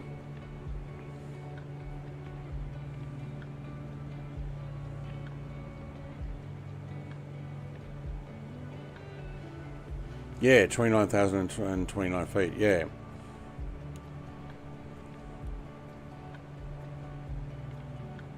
That's right, that's why they don't go up there, to get the people who pass away. Yeah, they leave them. There's a whole bunch of bodies on the side of the mountain. That was fun. That'd be fun in the Draco. I think the Draco would do it in no problem. That's a turbine engine too on that thing, isn't it? I think the Draco would be quite easy. I think the deal is the plane that we chose was the half the reason why it was so much fun, because it was just so difficult to get the thing to work. I thought there was someone behind me. My traffic indicator showed another plane there. What are you in? Why doesn't it show up?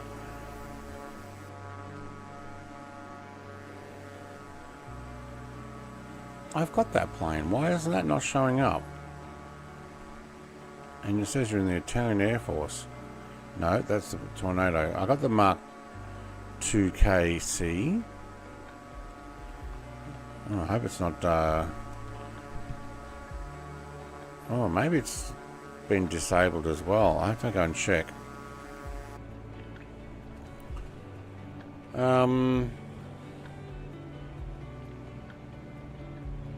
Crashed. Who crashed?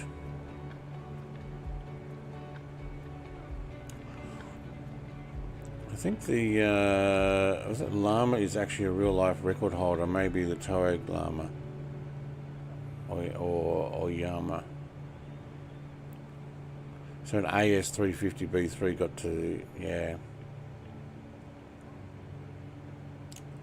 Are you saying your sim crashed? I took the Wilga that time. Not fun. Had to call it at base camp. The Wilga. Yeah, that'd be tough. Well, I can't remember what I actually took. I think it was something like... I don't think it was a Savage Carbon, because that thing is really capable. But I think it was one of those bush planes. It was a lot of fun though, but wow, it took a long time. Yeah, that one time when band camp was closed, so we went up to base camp and beyond. Oh, and this one time at band camp, I stuck a flute in my... Excuse me? What? You don't think I know how to get myself off? Hell, that's what half a band camp is. Sex ed. You got an all snap. Yeah, I hate those. I even get them while it's streaming. It's like, oh, snap. I'm like, oh no, I need more RAM in my computer, but no. That one time at base camp, yep, that's it. At base camp,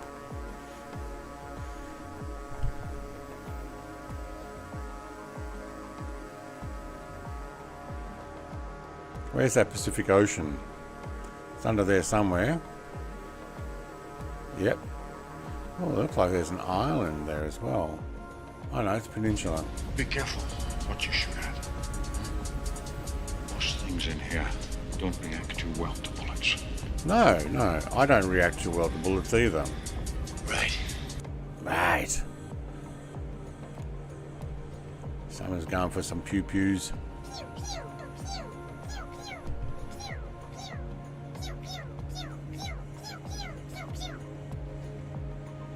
If I don't look, I can't tell if I'm getting shot at. How about that?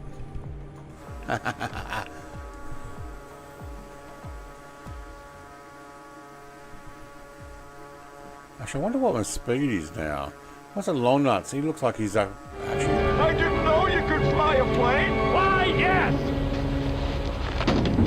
Land, go! Long nuts looks like he's actually at a higher altitude than I am. With Big Hulk back there. I wonder what they're at. Let's go and have the little cheaty McCheat. And, oh. No, actually they're the same as me. Oh no, he's at 26. Yeah, it's only 1,000 feet above. And Big Hulk's at 24.8. Clam Jammer is at, can't read that, 20,000 I think. Mr. TPHI is at, oops, he's at, hang on, scroll down, 15,000. Visualize is at 16,000. Icarus, no, sorry, Jared is at 400 feet. Mr. TPHI is at 380 feet. There must be ground in the way, otherwise she would be even lower. And Mutt Dog is at 21.8. You're sitting at 24. Okay, yeah, it actually shows 24.8.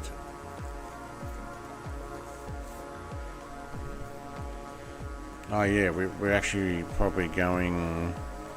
Actually, what direction are we heading?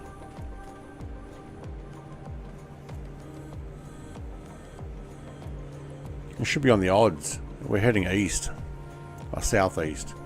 That makes sense, doesn't it?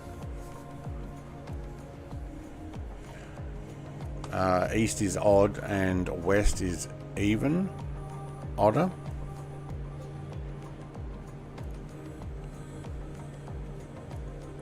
I think that's how it works. It looks fairly flat here compared with those mountains we just went over. All the mountains are down here. Alright, probably do need to look at when I need to descend and how fast I'm going to descend and have a quick stop. What are we? 11, you know. I might not stop. I may just step away just because I got a family arriving for lunch today. Total fuel. Okay, cool, thank you.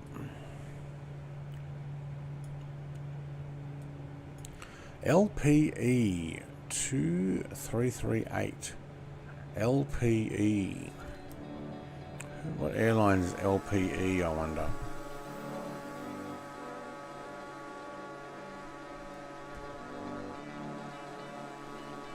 I wonder if that's Peru.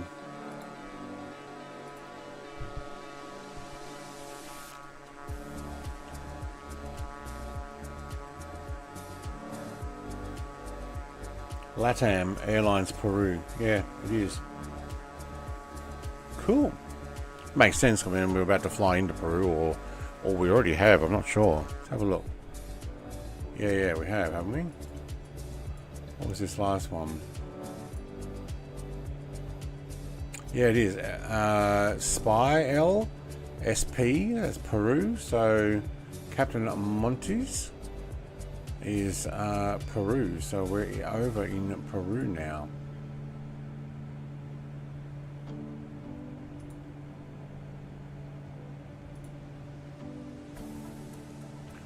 You can see them coming up the other way.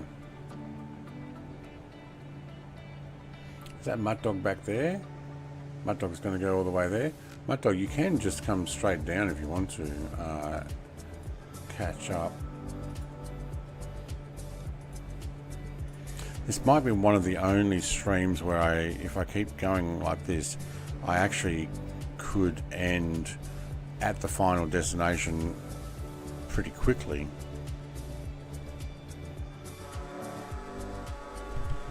Got a lot of cloud though.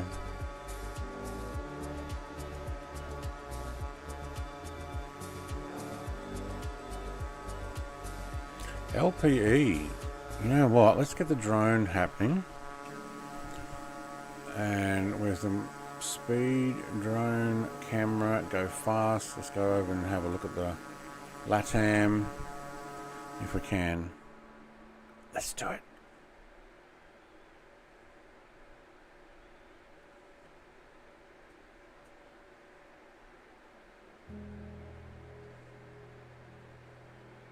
I think it's landing. It's descending a lot. Oh, I can't get my drone to go fast enough. We are not going to get over to it. Nope, nope, we're going too fast the opposite direction. I should have sent the drone out sooner. It's not going to happen. It is not going to happen. There is no way. Oh, there we go. It's an A320 at 14,000 feet and descending. Hello. Get closer. I want to see what actually... Nah. Oh, man, I miss flow. Flow, I can actually make the speed of this thing go like 600 or something. From SPJC. It's definitely descending. Nah, that's it. I can't go closer. Alright. Because we're going so fast the other way.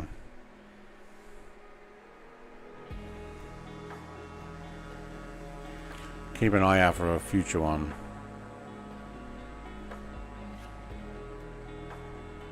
What's that thing flickering there? That's that vent thing. There we go. That's better.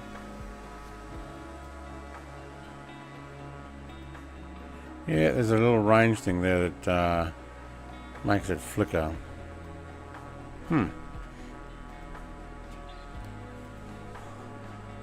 Us making to the final airport. There's been 3 or 4 streams now where we've not made it. That's right. Did that pew pew actually make the pew pew sound?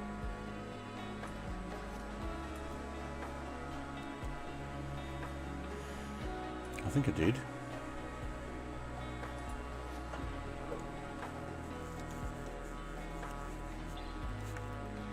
But yeah, I've had those all snaps before as well. I wonder if it's Chrome, Google Chrome, that is the problem, or YouTube itself. Yeah, Chase Plane looks good. I don't want to buy it for 2020. At the moment, half the regulars who fly with me here, no, not even half, most of the regulars, 90%, are all like, no, don't do 2020, 2024 now. Okay.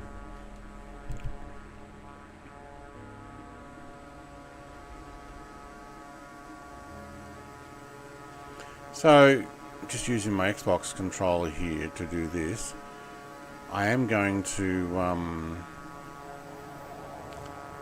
do some hardware reviews. So I'm using an Xbox One controller.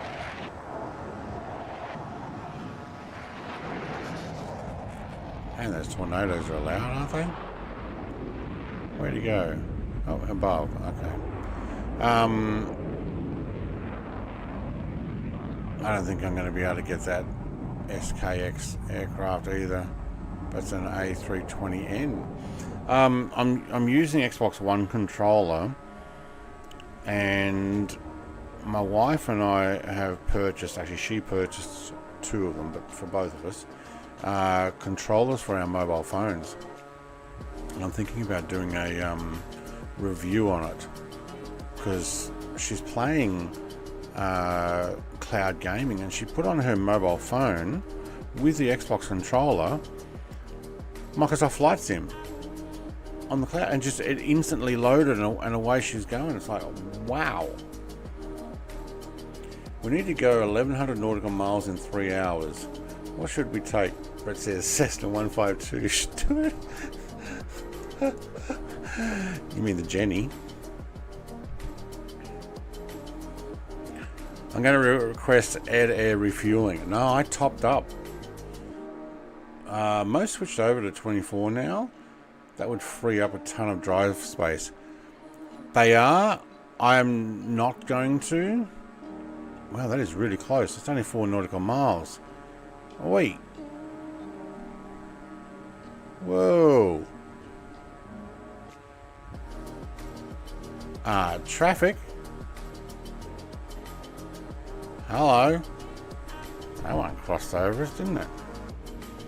I'll keep 2020 on because I still will be doing aircraft when they come out. Although, to be honest, I have downloaded a couple of extras, and I just haven't I haven't gone and made a video on them yet. Wait, you can play Microsoft Flight Simulator on your phone? Yes, and she was playing Forza Horizon 5 and it ran super smooth. You started at 49. Oh no, I topped up to, I think it was 80%. So when I come down here and I go check the total fuel, I'm still good up here. So I believe I can do the rest. And if not, well then we'll make an emergency landing somewhere. Talking about an emergency, I'm going to go and let out my third coffee because my wife brought one up and I've had 3 coffees this morning. Maybe because I was up till 2:30 a.m. But I'm going to be right back, so won't be a moment.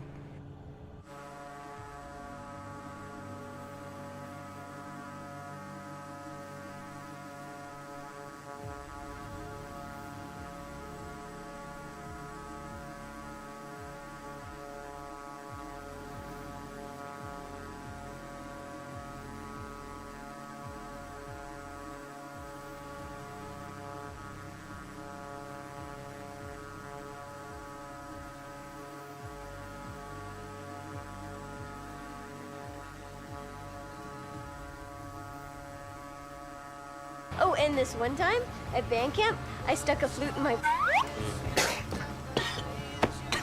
Excuse me? What? You don't think I know how to get myself off? Hell, that's what half of band camp is. Sex ed.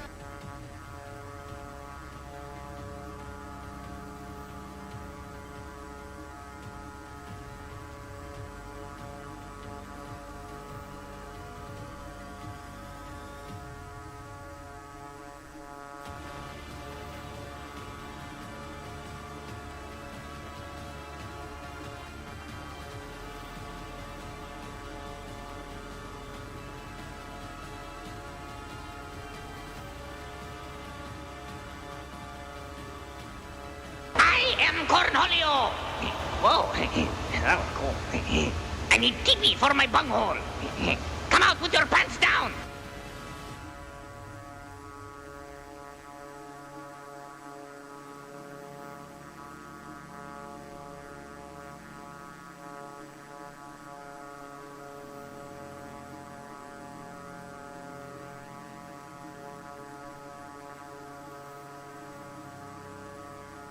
It's no hassle. But, all I'm saying, they're gonna get away. I'm just, knock, knock. Who's there?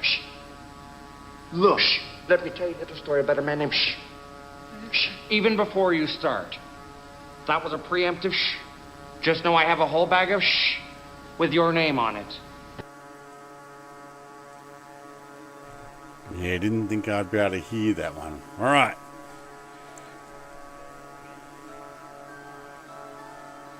I don't think I'll try with the phone. I exclusively use the cheapest Motorola poop phone that my provider can give me. Yeah, no, she's my wife runs a hand-me-down actually from my brother, an S21, I think, a Samsung S21. I think that's what it is. Me, I've just got an Samsung A25, I think it is. Maybe hers is a 22. I don't know.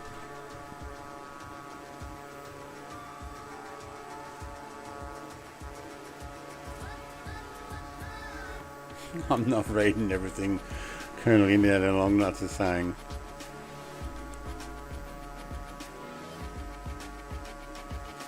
Hi, Boogie, hello, welcome.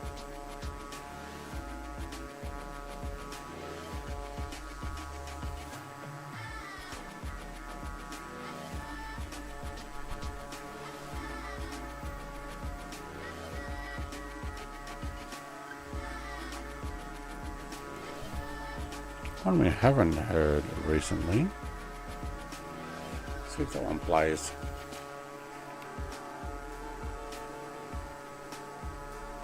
Let me explain. No, there is too much. Let me sum up. Timothy says, catching up to take first. Who's catching up to take first? Are we talking about the name tags? Got a long way to go to catch first. Timothy's almost got himself up there into the top. What is it? 6th place? Streamlabs at 7th. Go Streamlabs! There's so many streams I've watched where Streamlabs is #1. I turn mine down a little bit so it doesn't put in as much spam.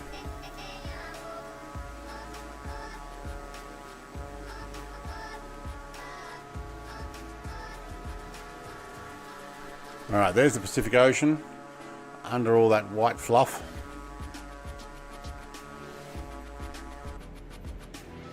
That way.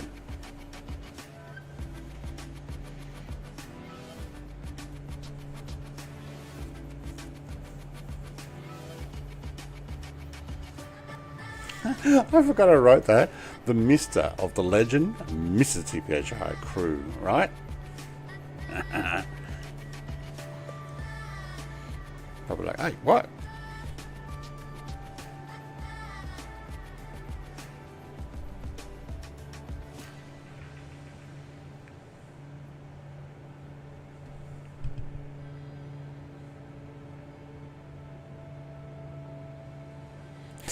Streamlabs is annoying. Someone needs to time it out.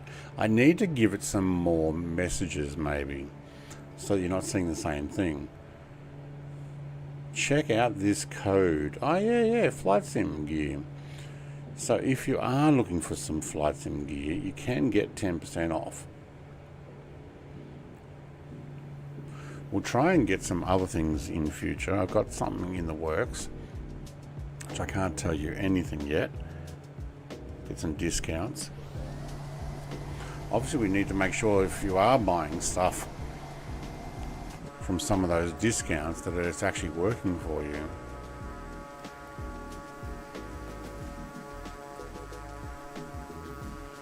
Actually, Mr. TPHI, are you using your Toby thing yet? Have you got it set up closer? Whoa, what happened there?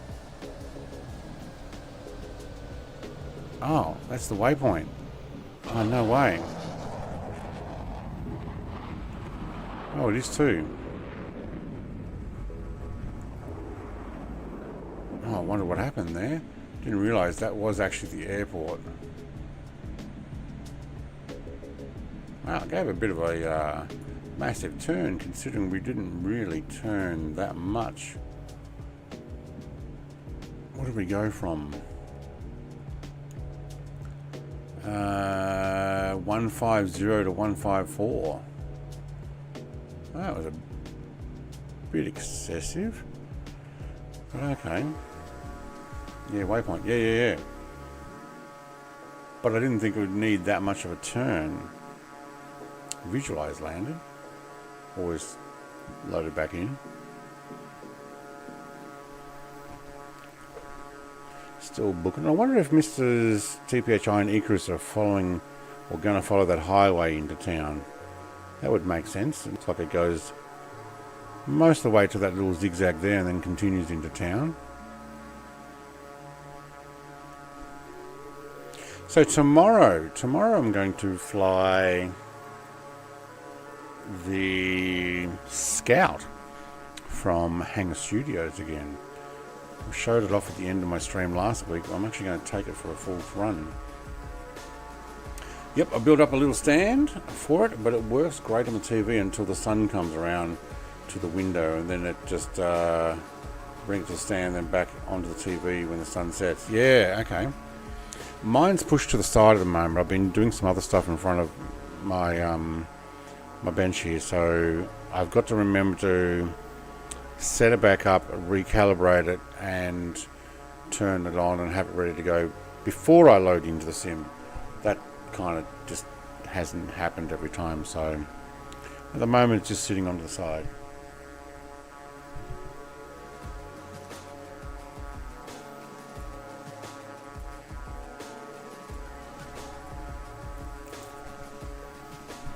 I'm also not running my 3 screens for this, just the one screen. But when I pull my finger out and actually get around to buying the new USB hub that I need to plug everything in, I'll jump onto my flight sim rig and probably do similar to what I do with the truck streams and have a GoPro camera over my shoulder looking at the flight sim gear and the 3 screens. That'll be the idea. Be easy once Sim Update 3 is released, and then you can just adjust everything directly in the sim. So all that extra stuff that I've got for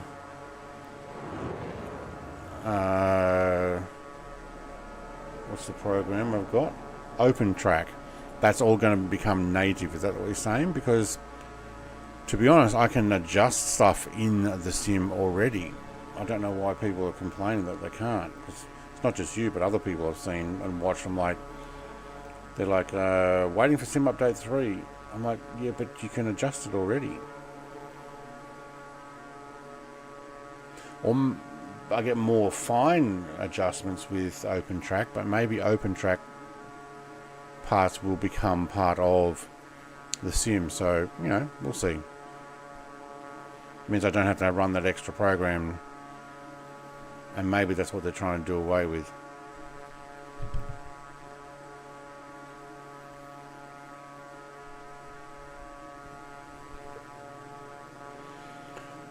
We'll have to see.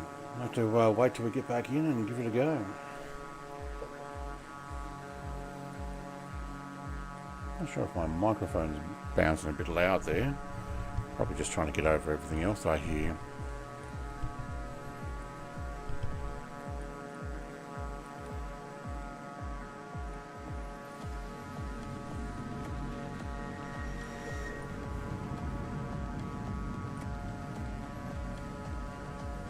Why does Jared's not show up? Jared, mate, I have a lot of trouble seeing your stuff, your aircraft.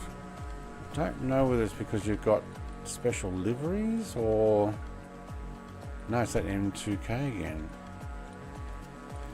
Alright, I'll go and have a look after the stream and see if that got hidden, or I didn't click on it when I updated it sometime. But I didn't have the C90 last week either, and I was like, no, I own that. Where is it? So I went looking for it and found out that when I went to safe mode, it actually hid it on me.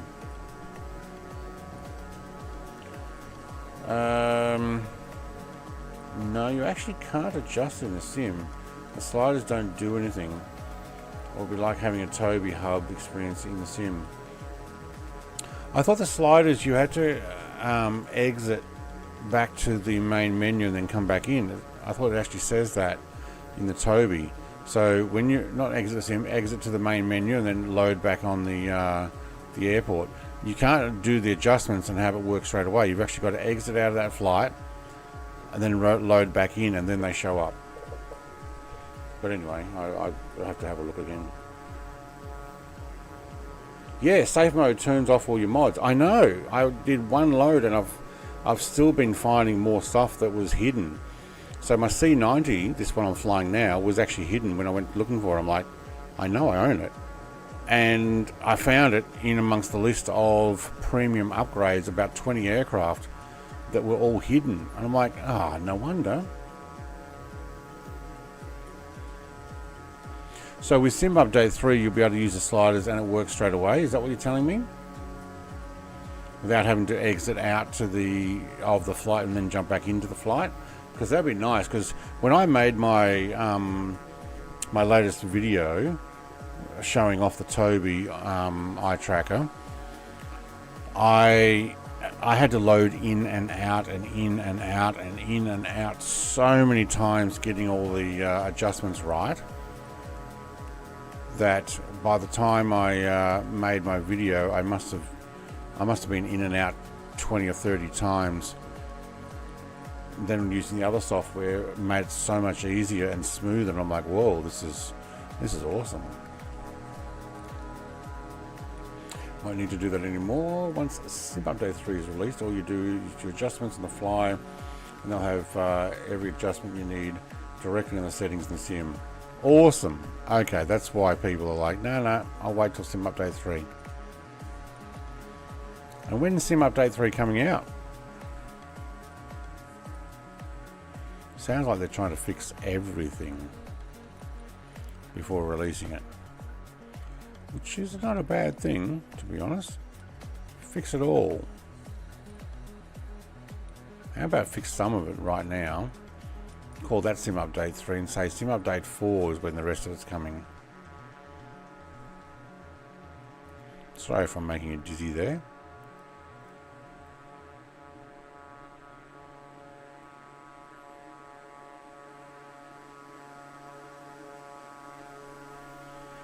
Some farmland down here, more cities, but a lot of desert there.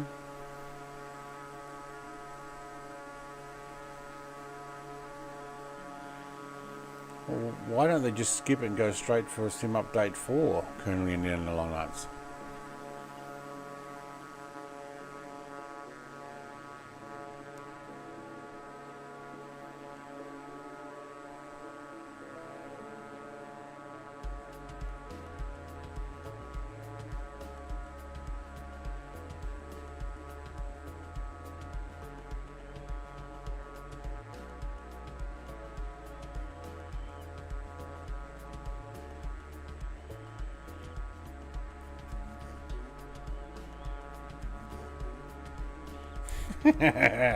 Because math is hard.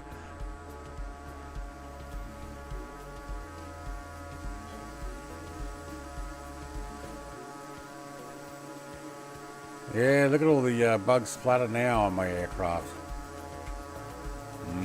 How's your flight? Yep, caught lots of bugs. Well, I didn't quite catch them. I took them with me.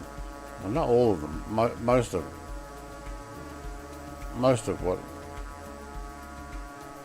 the bug was there. The rest of it might have fallen off.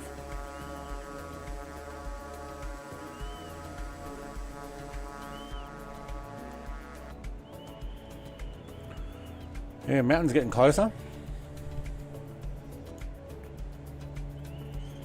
Alright, what's our numbers? Numbers are 40 nautical miles for the next one, and then it's a couple hundred nautical mile for, yeah, you know what, it's going to be cutting it close. I'm not going to stop and land anywhere. I'm hoping my fuel consumption is good.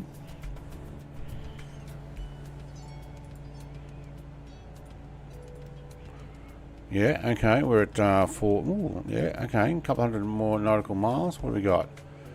38, and what was the other one? No, which one am I looking for? This thing. Where is it there? 263. So 300 nautical miles. With 300 nautical miles remaining. Should be right. Should be right? Interesting, the wheels don't go all the way up. I noticed that. I'm wondering how cold they got.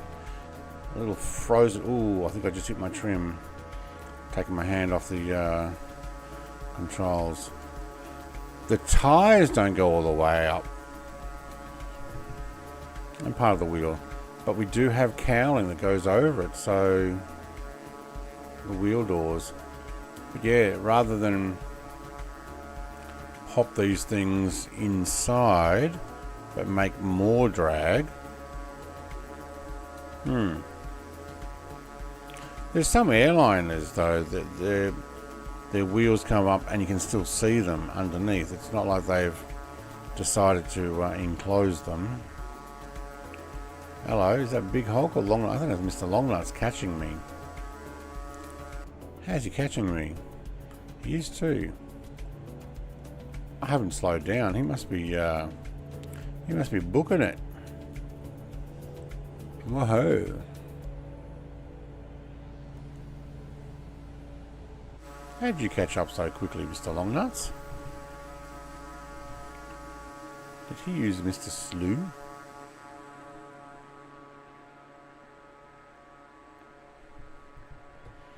He's 1.21.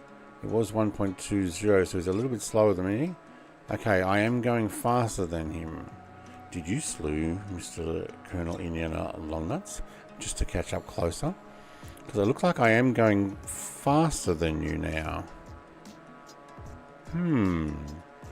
I suspect some trickery. I cheated. Yeah, that's what I thought.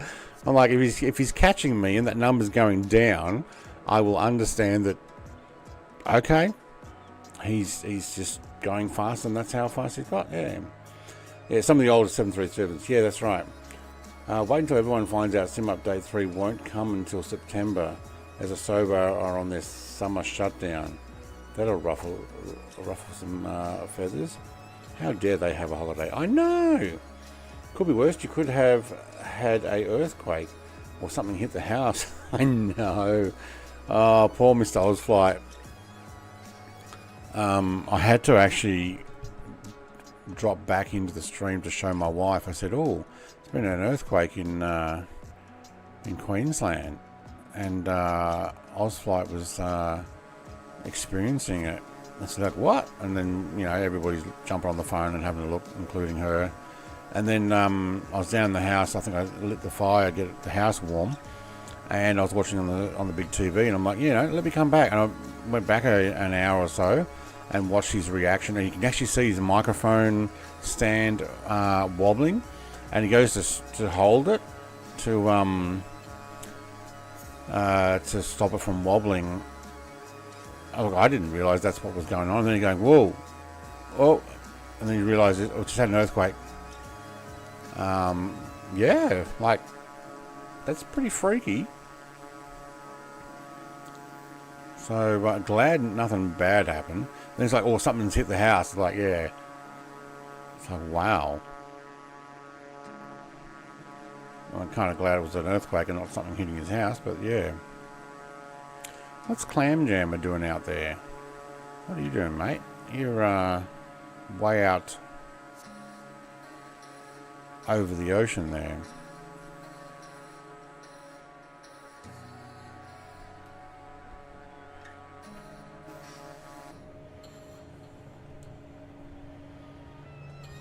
"16 nautical miles." Okay. He's not out over the ocean, he's just right there. Okay. Perspective.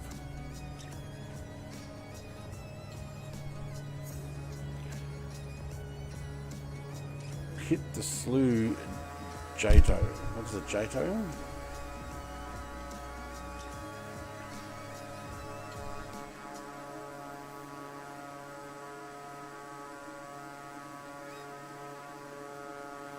Another LATAM Airlines 2309's trying to overtake me there. I have a feeling they're going to do it too.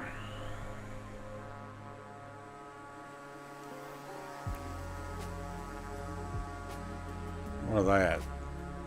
Got to be up about 39, aren't they? 38, 39. Oh man, I was 2 feet off. That's a pretty good guess. There we go, 39.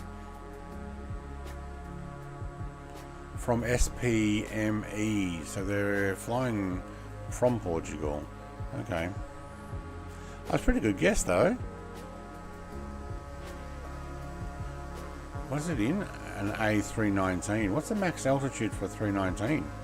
It's got to be around the 39, isn't it?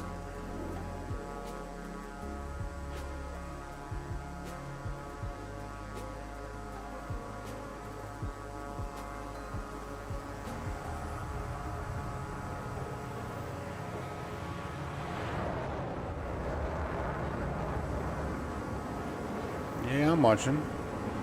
Well, visualizer chasing you. Eurofighter's no problem showing up.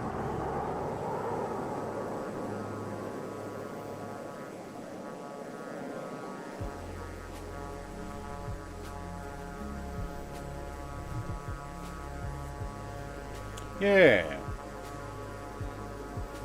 Alright, where are we? We're about 40 minutes away from family attending or rocking up, give or take. They'll be late. That's what I'm guessing. That's what I'm kind of hoping. 69-minute flight time. What? 69 minutes? Really? I might be a little bit late too. We're definitely not landing.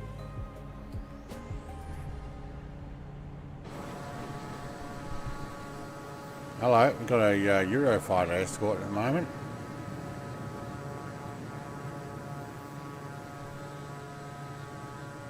Alright, so there should be an airport down below us.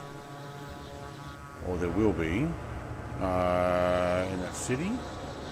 Where is it?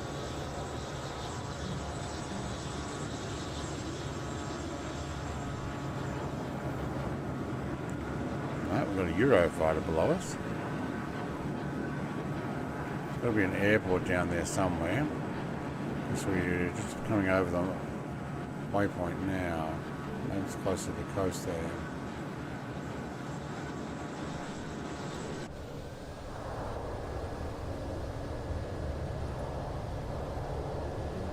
Oh, we passed it. Alright. And direction for this one is a 157, so... Okay, so we've gone from 154 to 157. So that's why there's hardly any change there. We're still hitting... It's still tracking 154. Why? Oh, have I lost my flight plan? I did. We're actually saying that I've missed that waypoint. Alright, hang on. Let's check this. So what it's doing, it's actually saying I'm flying away from my waypoint now. So it's missing the final destination.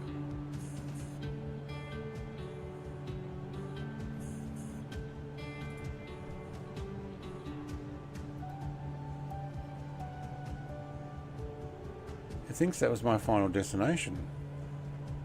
But final destination's SPJC. What is going on there?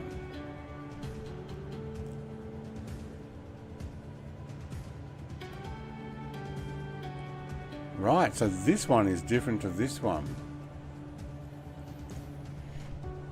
Okay, so let's put you on heading, and let's bring you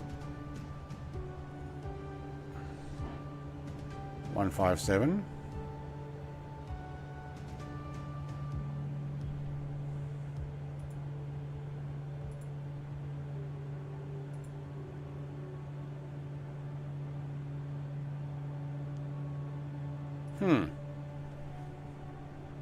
Add L final to McDo.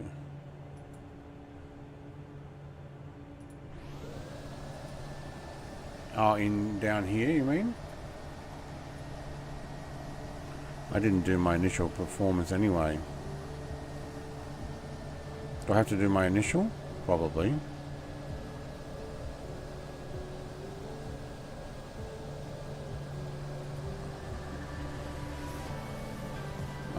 Now I need to work out how to do this.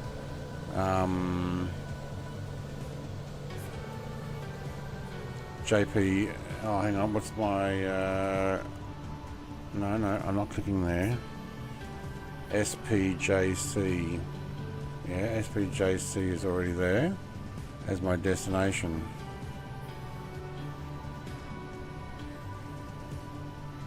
I wonder if it's because I didn't actually initialize.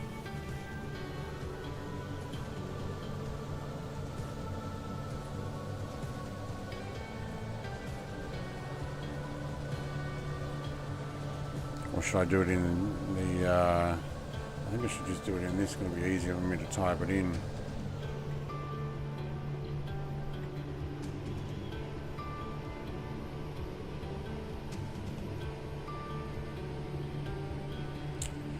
See, CLI4D Designs has done Yosemite Valley. Looks good. Ooh. Yeah, well, actually, I don't mind going down there. Alright, so how do I put a destination in this? No, my destination...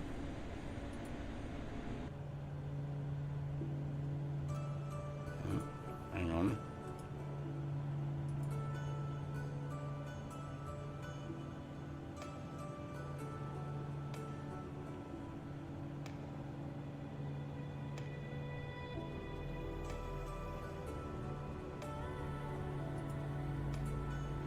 Okay, just put in the waypoint first.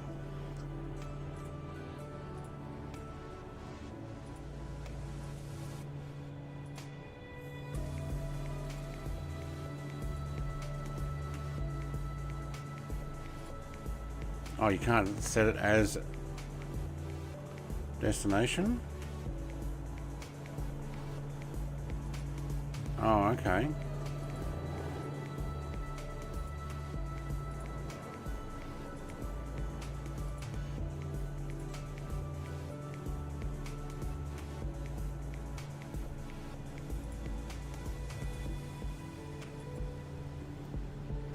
There's the line now. Thank you. We'll take the nav. Okay, so that actually popped it in easy enough there. 238 nautical miles. So we're heading basically the right direction. I've got a crosswind, so we're just going to pop ourselves back over onto the flight line. Yeah. Oh, that's why you check. Make sure everything is entered in before flying, because it do you know, that's the same thing that what's the other program we use, Volanta omits the last leg. When I was making flight plans and getting all the codes to put in, it would always cut out that last airport. Whatever happened there, the same way, cut out the last airport. Looks awesome, especially for helicopters. Yeah, that'd be good.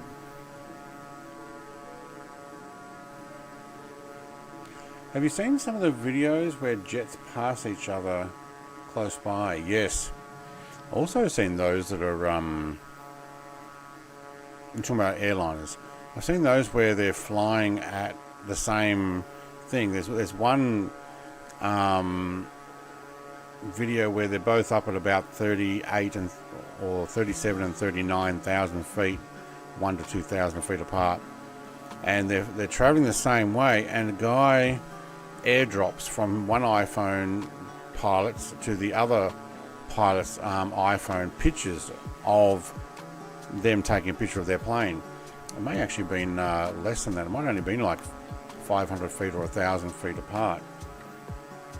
So yeah, there's this whole story where someone's done, like, I don't know if it's a record or if it's but the highest airdrop from one plane to another via via iPhone,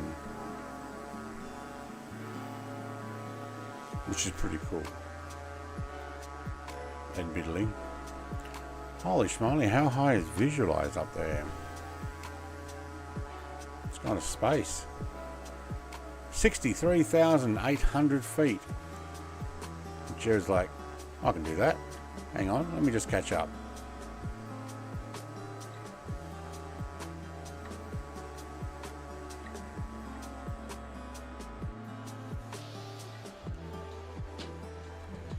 Alright, I'm going to run to the final.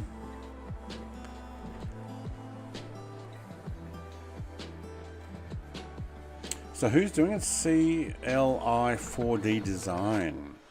Is it out already, or so it has done? Okay, so it's already out. Is it in the in-sim market, or is it downloadable? Also, can we download stuff now? We'll have to wait for Sim Update 3, don't we? So we got to download aircraft parts so that when we go in and out, we don't get any issues. Although, to be honest, none of this has been blurry. Holy schmoly, we need to wash those windscreens. Yeah, it's out already. Yeah, cool.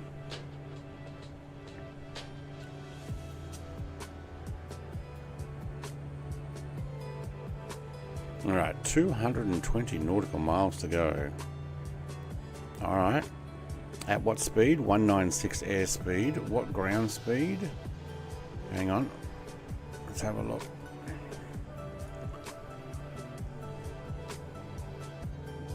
So I've got it entered in there twice. I think I... Oh, hello. No fuel transfer.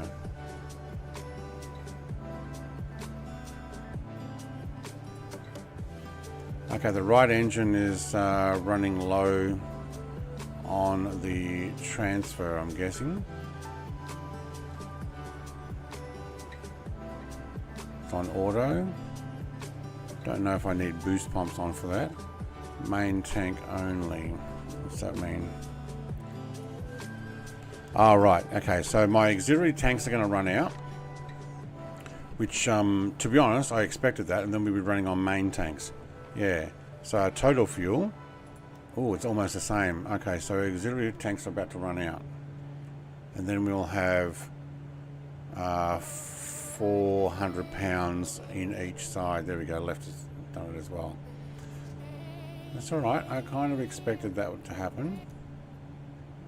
So, yeah, so the nacelles that we're actually... So we've been running up the mains. Okay, so they're empty. Now we're actually running... Oh, look how quickly we're going through that. They must be a lot smaller.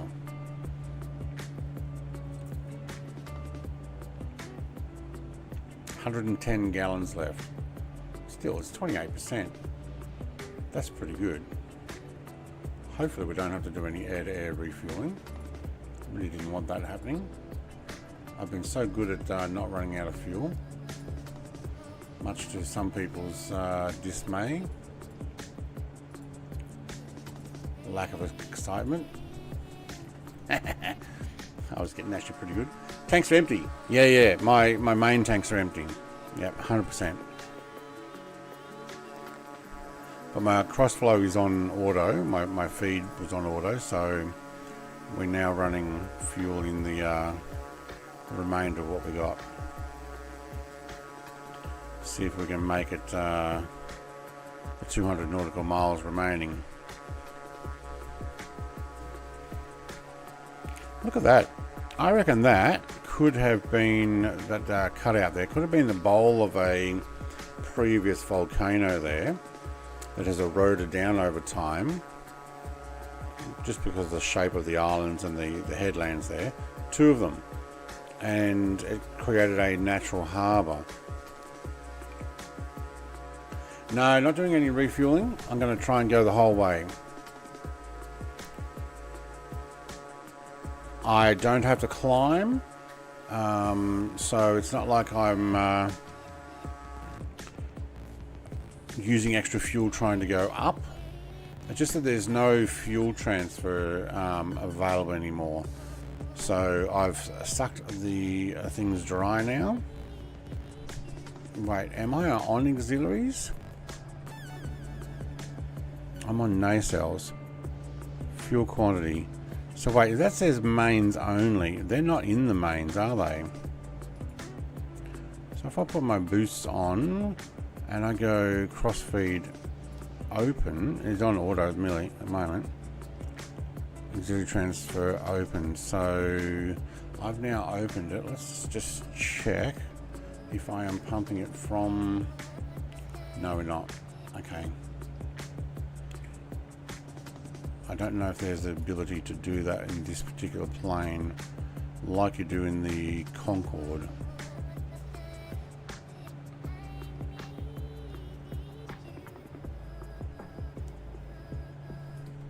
Would be ironic if... Hang on, what's this one? Fuel transfer test. Oh, that's my test. Don't want that. So the nacelles has it. But this says mains only. Main tank only. Where if you look at this, we're not using main tank, we're using nacelles. I wonder if I should have been... Hang on, override. There's an override. Can I pump it from there to there?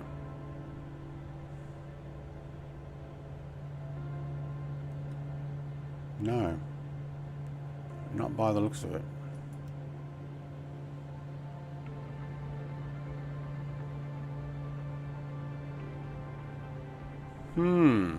I wonder if we should have had the things closed. and the trans pump override off previously in order to use up the nacelles first, then run the mains. Well, I guess we'll find out soon, won't we? Or it's pumping into there and being used straight away now. We'll find out soon. Let's have a look for some other pump ideas. Oh look, there's a standby for TCAS, which you cannot turn on.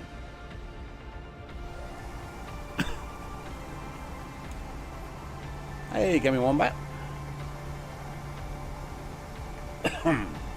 Excuse me.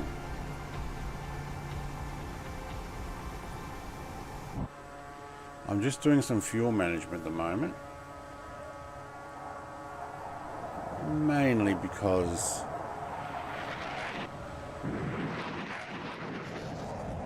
woohoo! Mainly because I used up all the fuel in my mains before using the nacelles, and that might have been a problem because I had automatic tank transfer. Currently I've got them on, hoping I'm actually pumping from auxiliaries into the mains and then using it. To be honest, it probably is pumping just as fast as I can use it. So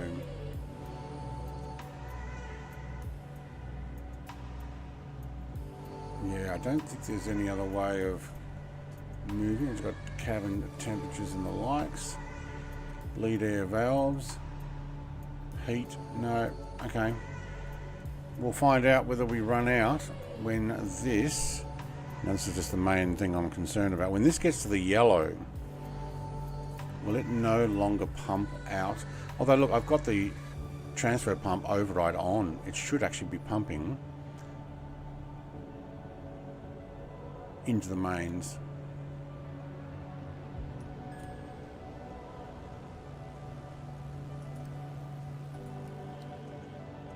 It just as a test, okay. Alright, I've got my boost pumps on. I'm hoping that's actually pumping it where I need it. Let's see. I guess we'll find out soon. 180 nautical miles. I got enough fuel. I may have managed my fuel incorrect. Yay for me.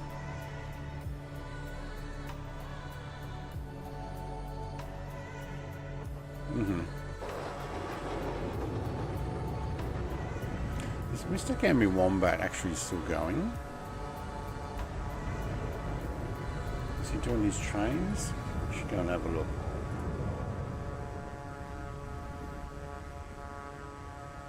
He is. Alright, let me just mute this for a second while I click on his stream there and press the mute button.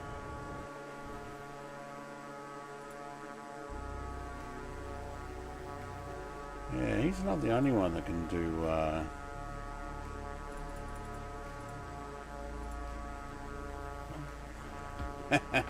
it's probably going to go what? Boom, boom, boom, boom, and then parachute out? Yeah, that's what I did. That's what I did. Yep. I can spam. Alright, so let's put in a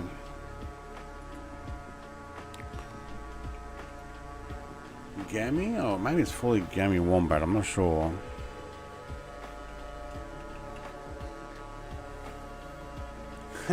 He's like, thanks. Verify our range to target. One ping only. I get it. Oh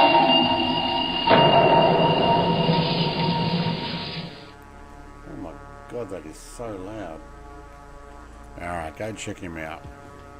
Give him some love, especially if you're into trains. He's driving a steam train at the moment.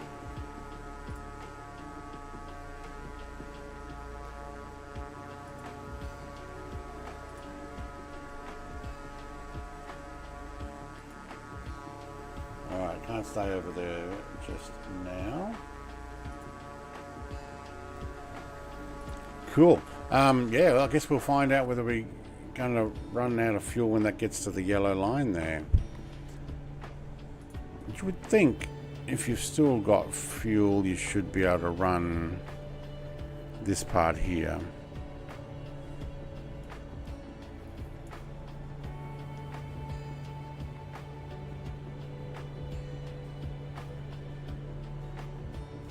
There's no other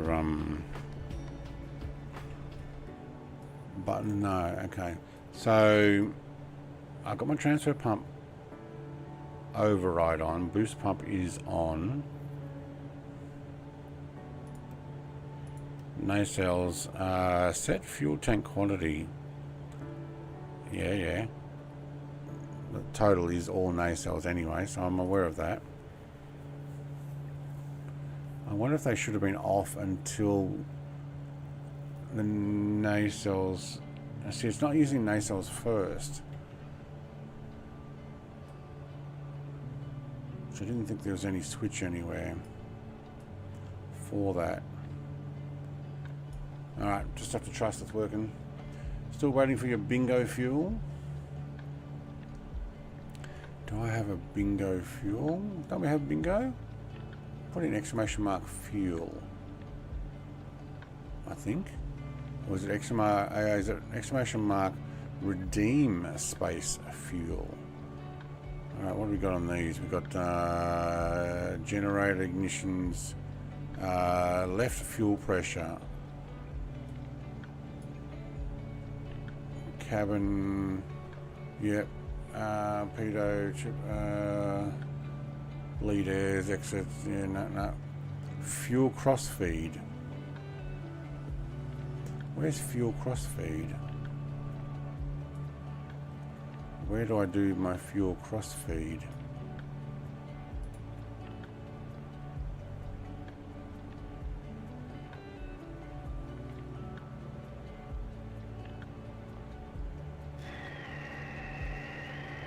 Ah, I knew you were going to do that. Somehow I knew you were going to do that.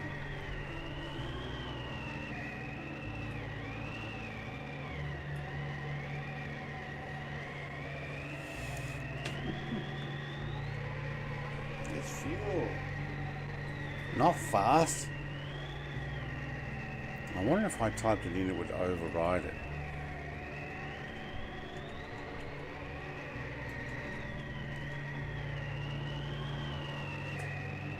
Always hope.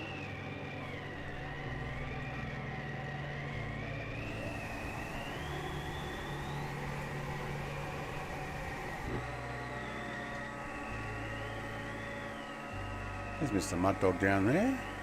How did he get this fast? He must have used redeem faster. Well, there's Mr. TPHI there as well. And that runs longer than the new Superman movie. Yeah, I've not seen it. I don't plan on going and watching it. I'll wait till it comes on TV. Save my money.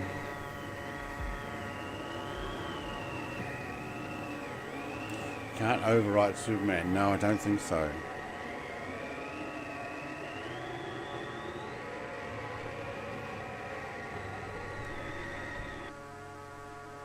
Hopefully fuel one. There we go. Fuel now. Bingo. Bingo.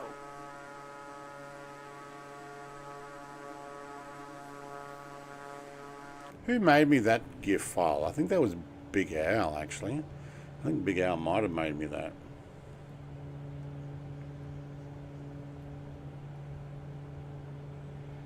It's out already online. It shows how bad it is. Oh, wow. But on for sale on streaming services.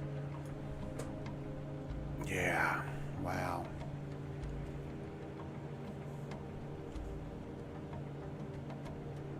Not much to look at out there.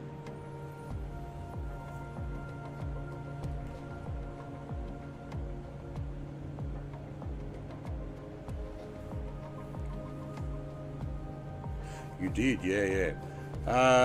It's going to rank right up there with that classic Nicolas Cage Superman. from the Flash. Yeah, I think I might have bought the Flash movie as one of those buy 2 movies get 1 free Blu-rays from JB Hi-Fi. It's Australian basically electronics and media store. And I've watched it, but I don't think I will watch it regularly.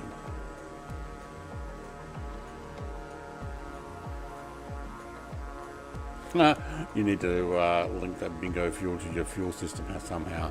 It needs to come on a lot earlier though, that's the problem.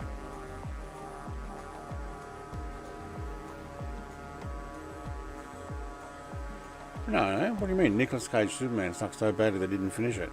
No, he just did a cameo. He was slated for the role and then they used someone else, Cavill. But they put him in the Flash as an alternative universe Superman because he was potentially up for the role and turned it down or did whatever. I can't remember what the deal was with that.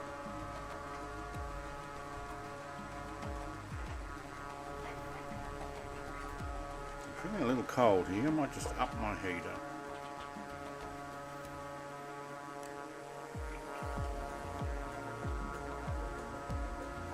Alright, that'll do.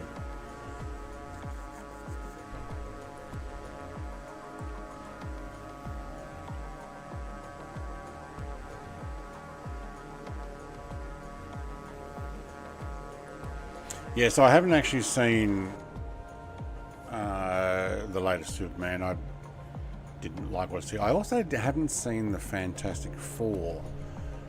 I kind of was not overly impressed with the trailer and premise of that one too. Can I put that one down? Oh, I can. Oh, look at that, it actually goes all the way around. Oh, that's cool. Does that mean I have one here too? Oh, I do too. Oh, that is hard to move.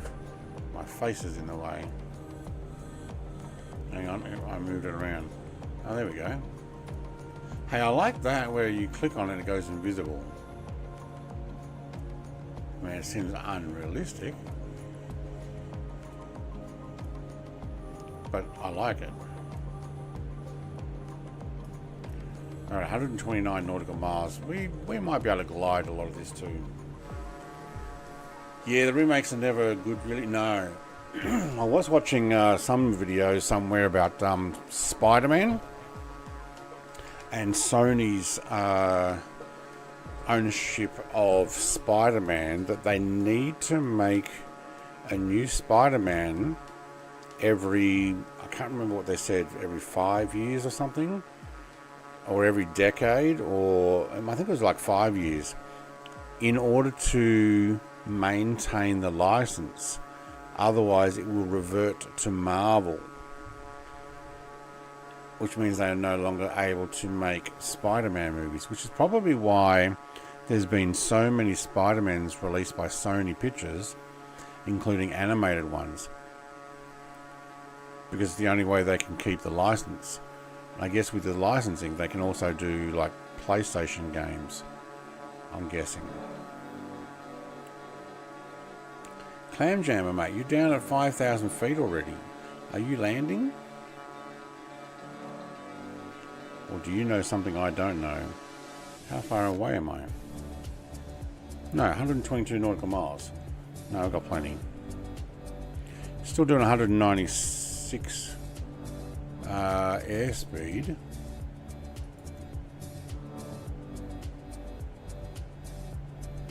I don't really want to back off.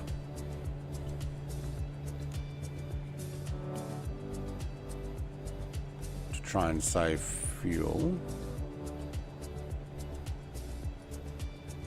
298 ground speed. Why?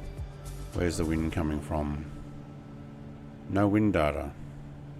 What happened to my wind data? I've lost wind data altogether. I don't think I pressed anything for that.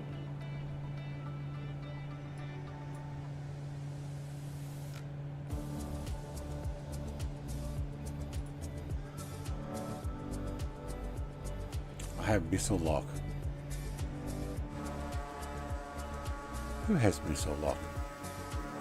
What? How did you catch up? Oh, he's in a Tomcat, that's why. Look at that, he's like, I'm in the King Air C90 GTX passenger Tomcat.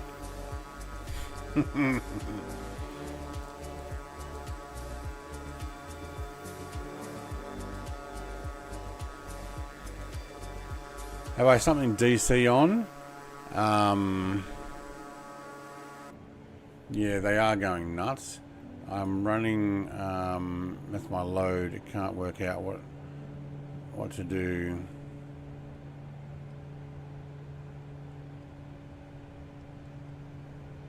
See, the battery and stuff's fine. I don't know what I've got on.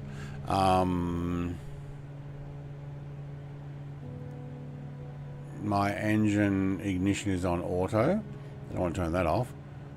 Ignition is on.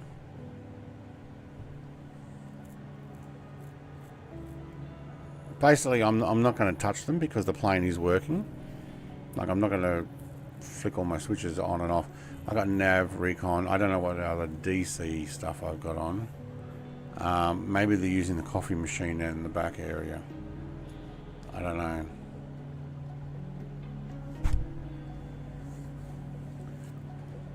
Diff of 5 psi. What's a diff of 5 psi? Or is that from outside? 100 nautical miles, -8. Lost my wind direction altogether. It used to be sitting here.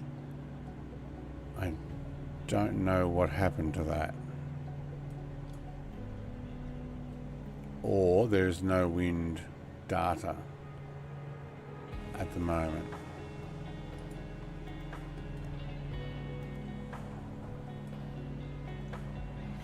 Alright, so we're in the yellow area there. It is actually pumping the fuel through, so that's good.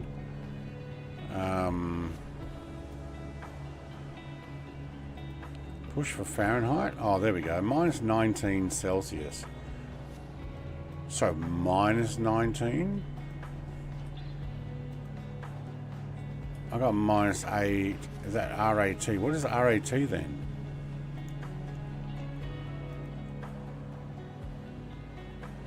Is that like a regulated air or real air temperature? Well, we're not freezing up, are we? No icing? No. We're good. Could do with a windscreen wash though. She's using an iPhone charger. Yeah. That's what it is. Oi. You got your phone plugged in? What's going on?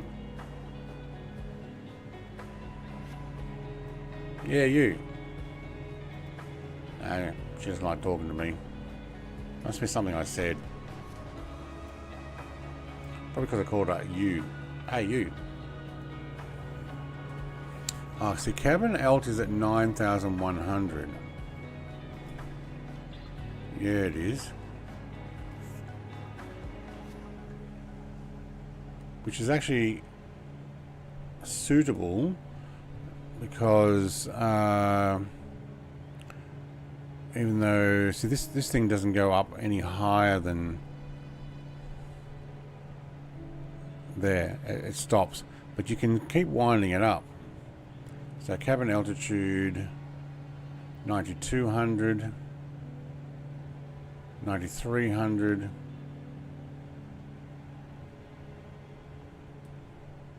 So as I find that when it's sitting here, as long as it sits that bottom, get out of the way, that bottom row, so it doesn't keep going around so that you can count the next row in here.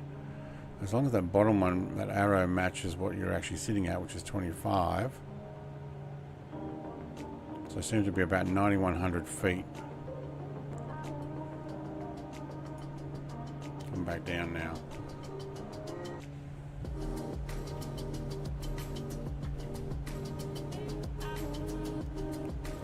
though. I'm at 25,000 feet.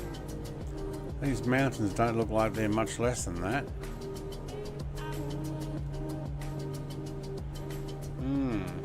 She's using her industrial strength hairdryer. She's a Jewish princess. There you go. That must be what it is. Right, so now that sun is starting to set, I'd say it will still be up by the time we land. The 2.5 hours I dropped this back rather than 2 hours like it was the last couple of weeks has actually helped, I think.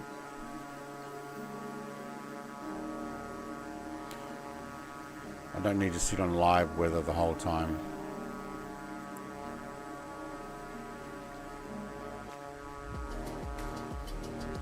A few of you did overtake me though, didn't you? Now we got Japan Airlines. Yeah. There's Mr. TPHI going flat out along the ground there. Can't see Icarus, he must have stopped. Big Hulk. Jake, I don't know where the other guys in their jet fighters have gone. Visualize and Jared are now not visually in the sky. Mr. Long Nuts, Mutt Dog, and Mr. TPHI.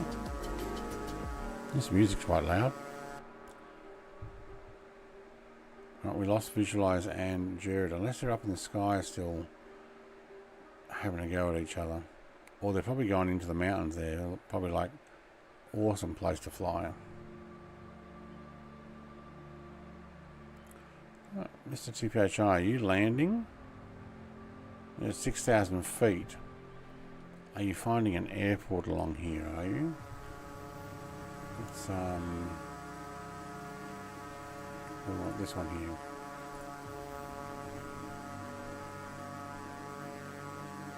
There's SPPG.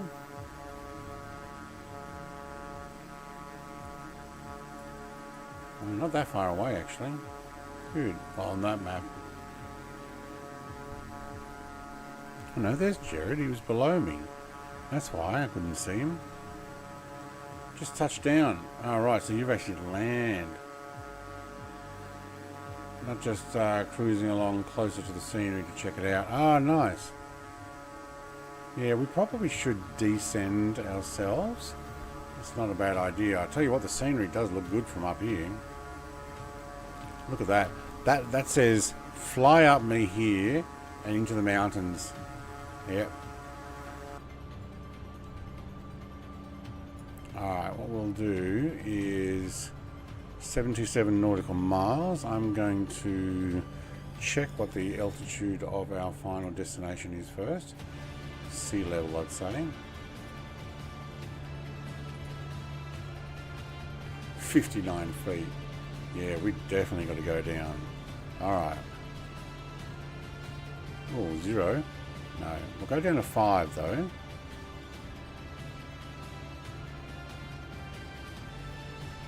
And let's go vertical speed and 1, 2, 3, 4, 5. 500 feet per minute is a good start. I may increase that later. How many minutes out are we? 15 minutes. Right, do I have this airport set twice? No, not that one. Get back in here. Do I have it set twice, have I? Started to get tired, so put the pause. Okay, that's fair enough.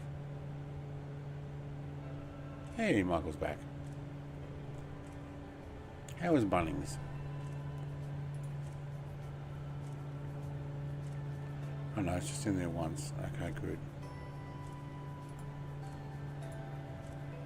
307 knot ground speed now. Alright, I'm going to leave that thing there.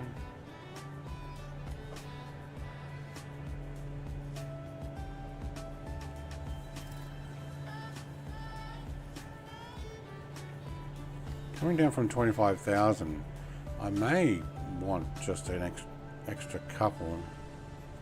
700 feet per minute.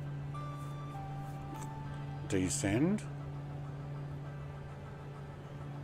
25 right the way down. No, we're actually going to have to probably... I'll take an even 1000.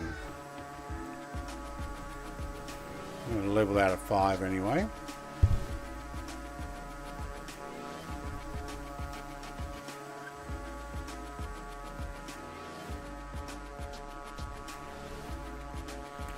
I'd say Jake's probably landed as well.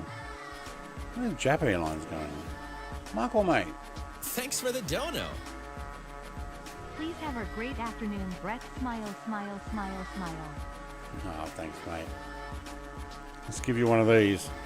Thank you, thank you, thank you. Love you. Mwah, love you.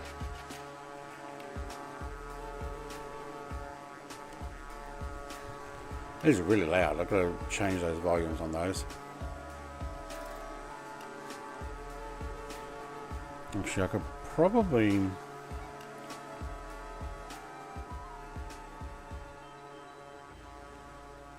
do some adjustments here.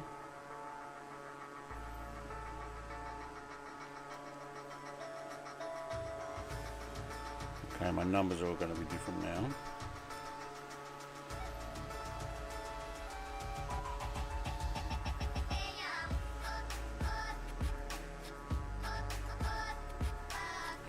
Gammy Wombat has finished up and come over for a raid, has he? Welcome, mate.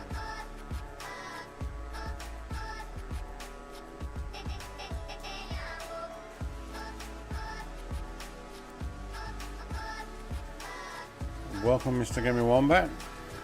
I'm on my way to the final destination.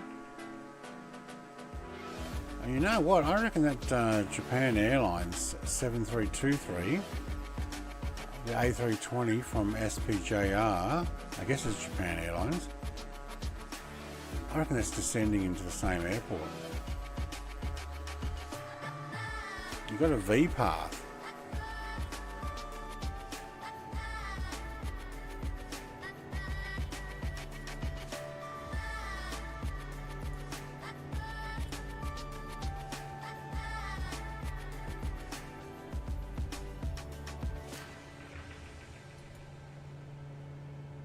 What are we landing at? What's the, I need to go and have a look at the info again. Position weather. 180. So from runway 16? Yes. How's the weather like in Tasmania? Cold. It was frozen. Everything was frozen over this morning. So I guess we're going in runway 16, right? Not right, as in correct.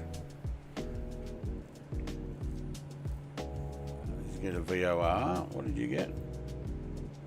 Your V path, RNAV, ILS. I don't know if I can actually do an ILS. You know what? I'm not even going to do that. I don't want that. I'm going to make it up as I get there. Where's the fun there? We're just going to make it up as we get there.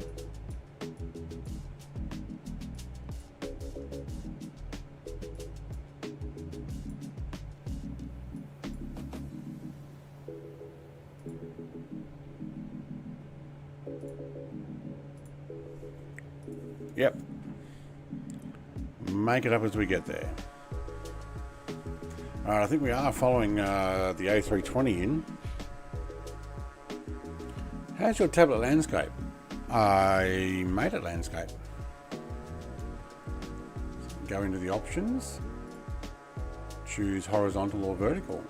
So you can go like that. Oh, like that. What the problem is, I can't make it smaller without going like that. And then like that. That's cool, but it doesn't stay like that. I can, though, take it off the screen and have it elsewhere. Although when I move that, you can see it actually froze the plane. So, Easy didn't know? Yeah. I hate the vertical one.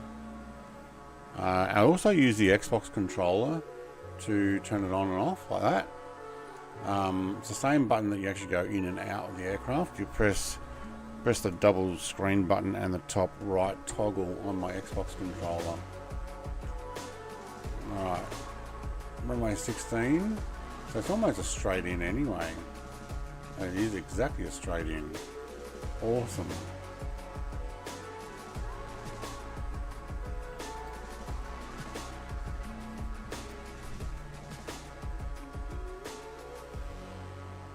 Alright, turn that down a little bit. It's been an awesome stream today and nice scenery. Thank you, Michael. I'm actually enjoying this aircraft too. We've flown it one other time, I believe, in this series. I'm very happy with it. I don't know, maybe next week I might go something like PC-12 or the likes. Good for VR, that small? Yeah, but it is a second screen. Yeah. How did you realise that? I figured it out. Yeah, that's it. I pressed buttons and it worked.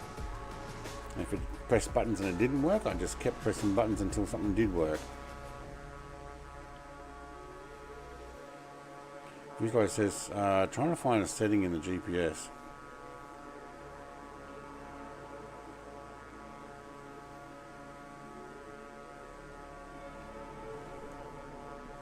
What VR have you got, Mr. Gaming Wombat, again? I can't remember. I know Big Al has the Crystal Light, I think it is, because I saw his video in the feed, but I don't remember what you've got. We're working in VR as I use a kneeboard and can throw any window into kneeboard. Right, okay. I've previously, when I did my VR, I was Cessna 208 or something. I put an extra screen, web page screen down here, so I could actually read chat and monitor the stream was actually working fine. Actually, no, I just put, I'll show you what I did. So this is what I'm actually watching here. This thing here is off to the side. I can just put, oops. Okay, now I just clicked on this, on the thing again. All right, there it is there. Hello. I just turned everything off because I clicked off the screen. What did we turn off? Batteries? Yeah, I turned off.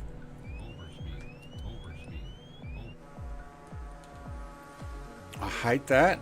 I clicked off the screen and it turned everything off.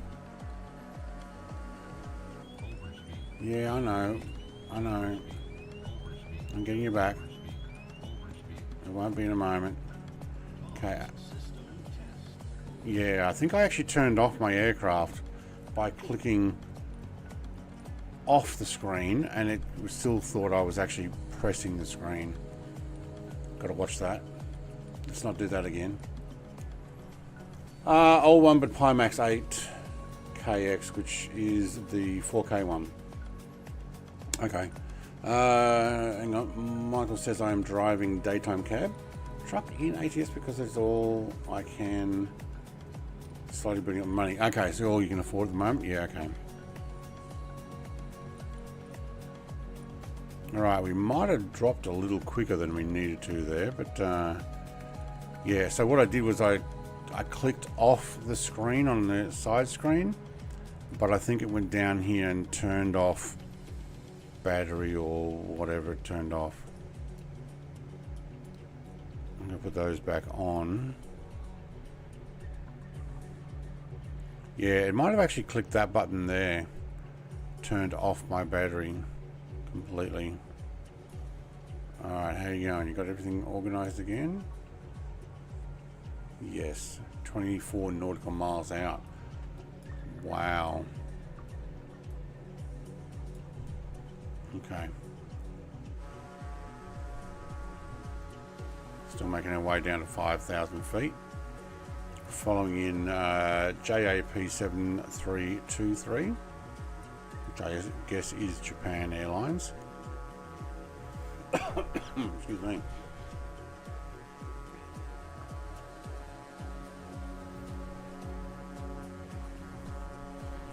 Yeah, it's because I dragged that other thing on the screen, and then when I tried to click back to it, I must have turned off my aircraft. Like, woohoo!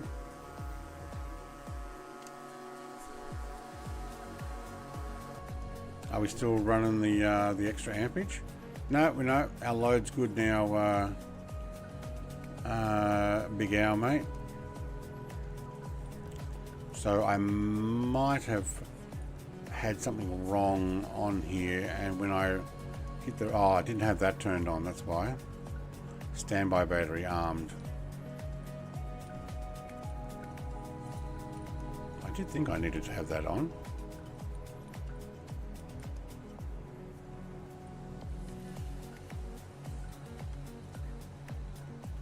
What else have we got on? Let's actually put our landing lights on. We're at 10,000, that'll do. Thank you.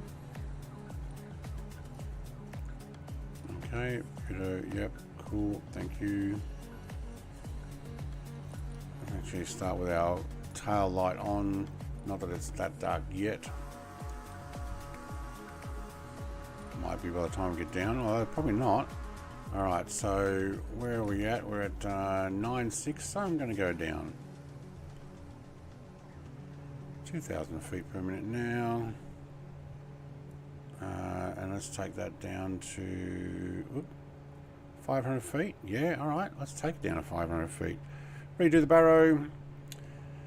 1015 hexapixels, HPAs, whatever they're called. Fix the DCSU, turn it off and on again. That did, yeah. Have you tried turning it off and on again? Yeah, I kind of killed everything and then turned it back on. And oh, look, it works. Yeah, it's amazing. All right, I'm going to drop back some throttle here. Let's get our mixtures up. Music? No more. All right, cool. Thank you. I need engine sounds. Let's run that at 50%. Barometric pressure is 92.98. Okay.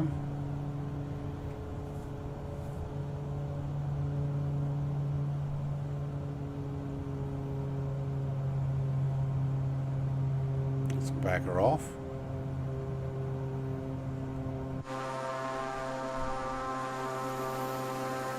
No landing gear. The lights must, sorry, no landing lights.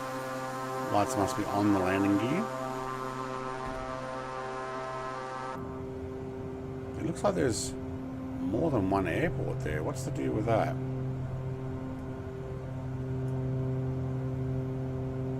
Well, I'm going to go for this one. Left.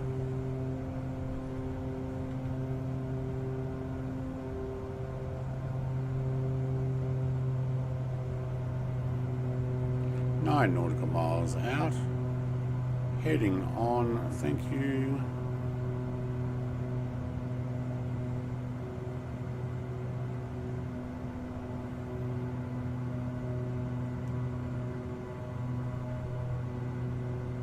Fuel seems to work. Oh, that got a little bit too low, did it? No, that's good.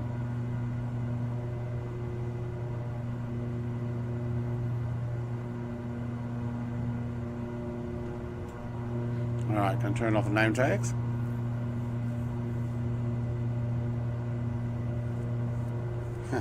When that happens, I specifically recommend that you push some buttons and maybe some more buttons.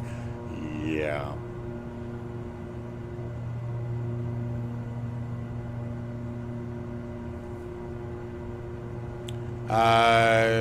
Yeah.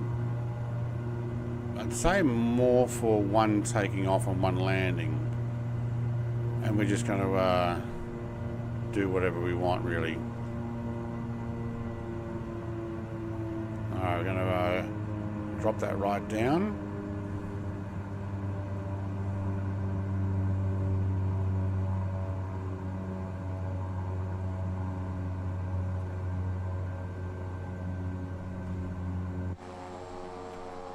Oh, look at that sailboat below us. There's a couple of them. Beautiful. Right, we have our landing lights on now. Yeah, at the front. Okay, cool.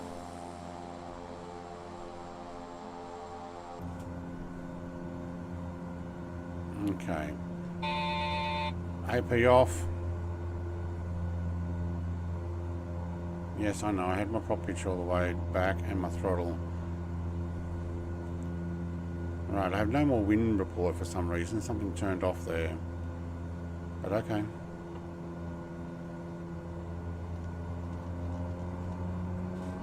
Trim. Thank you.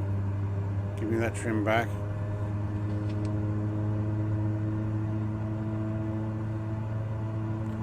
We're still on autopilot trim.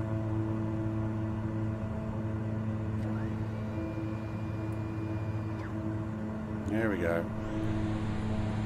Hello, I hear a jet fighter.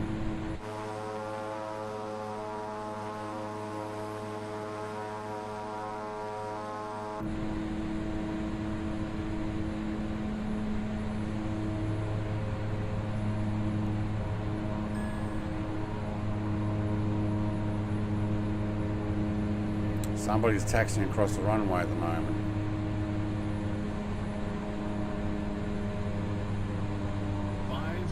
Well, that's not good. I hope they get off the runway. There's an airliner sitting on the middle of the runway. We're going along here.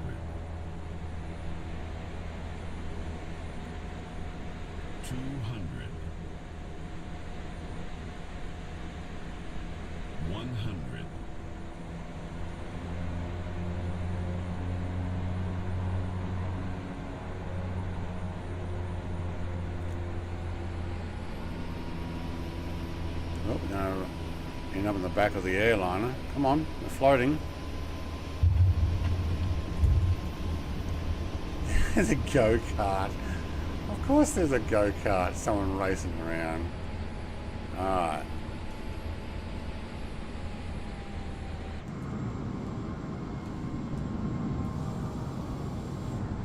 Alright, is this the Japan Airlines?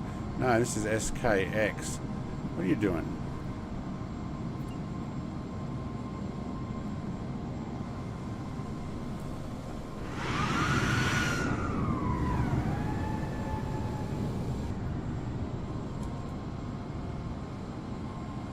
Where's my taxi line? My taxi line's that way, so I'm going to go there.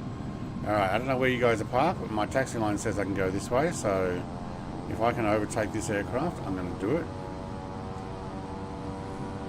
JAP might not be Japan Airlines.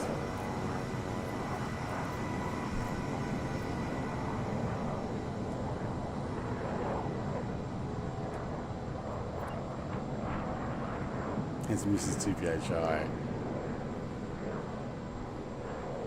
Go. Alright, where do they say we're parking? No, I've only got to head off. Okay, let's just stop there for a second. I was mostly to stop.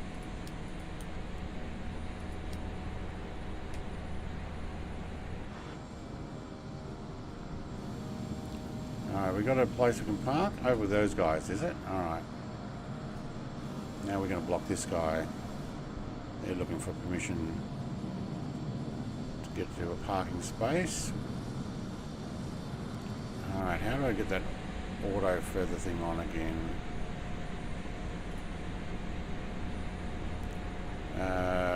Auto feather arm. Thank you.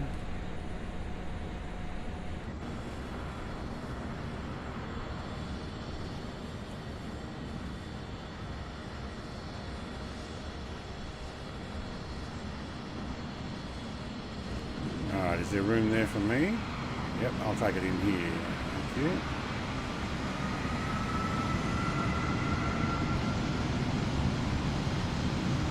Not really, it's where you're meant to drive, but I'm taking it anyway.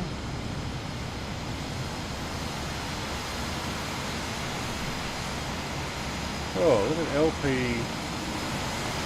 21 and 2042 are flying on top of each other there. That's interesting. Alright, thank you. Yes, I've got auto further on. I did that. Alright, so we can actually turn that off now. Taxi off. Beacon, recon, nav. Shut down. Fuel cut off. Thank you. No, that's right. That's exactly what I'm meaning to do.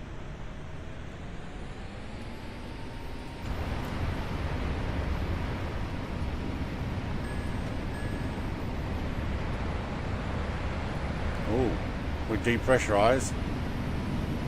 I forgot to do this.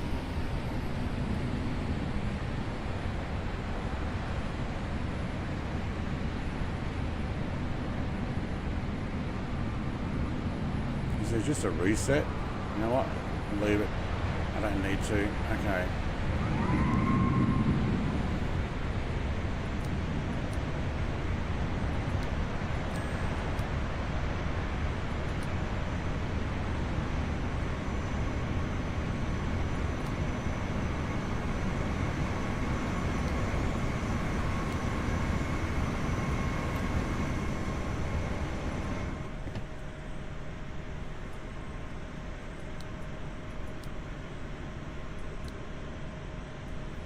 Well, we made it with fuel. Plug that back in.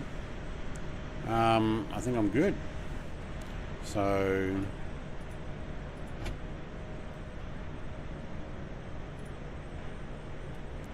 all right, where's the door?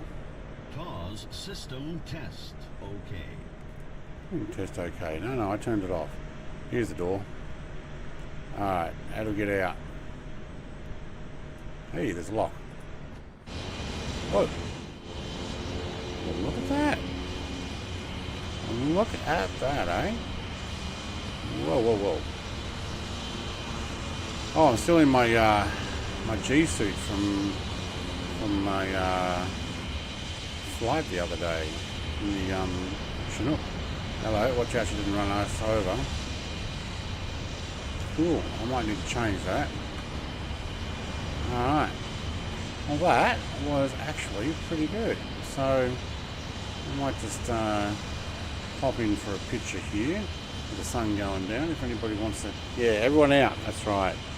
Get out. Actually, I need to have that. Kids in their go-karts, I know. You wish they fixed the AI. It is actually pretty good compared with how it has been before. For the love of God, break. No, we did fine. Is that one of the UAPs? No, I think the Tornado makes a loud sound a long way away. Okay, so it's only going to be these people. Oh no, here we go. Here comes Jake, here comes Jared, here comes Mr. SPHI. They're all walking in. Wait, Mr. SPHI's walked to the other side. No, yeah. Okay, gotcha. No, oh, hang on. Mr. SPHI, wow, you look like an old woman. Not that Long Nuts doesn't already look like an old woman anyway. But, yeah. Oh, wait, hang on, Mr. Mud Dog's here as well. Alright, come on, everybody look forward. And visualise a Mud Dog. Maybe separate just a little bit so I can see both of you. And we'll get a picture. Mud Dog, visualise. Gotta wait for 20 seconds for my delay. Yeah, no, maybe. See you, Michael. Have a good day. Alright, there we go. Mud Dog's. Yep, cool. Of course, Gertie turns around and shows a butt. Way to go. Yep, we'll get that as well. Alright, I'll put that on the Discord. So thank you, everybody, for coming and flying with me. I am going to finish here and make our way. Somebody's jet's making a lot of noise. Oh, we've got an airliner coming behind us, that's why. Who's in the jet? Making a loud noise. Alright, see you, everybody. Have a great day. I've got to get going because I've got family coming for lunch. Bye.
Oh, there goes his car. Look at all the parts.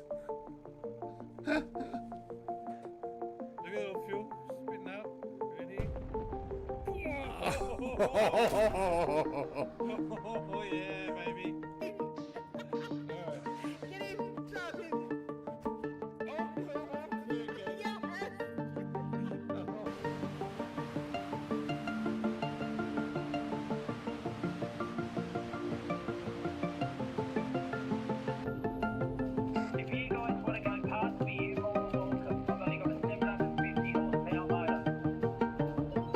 Only, that's still pretty good.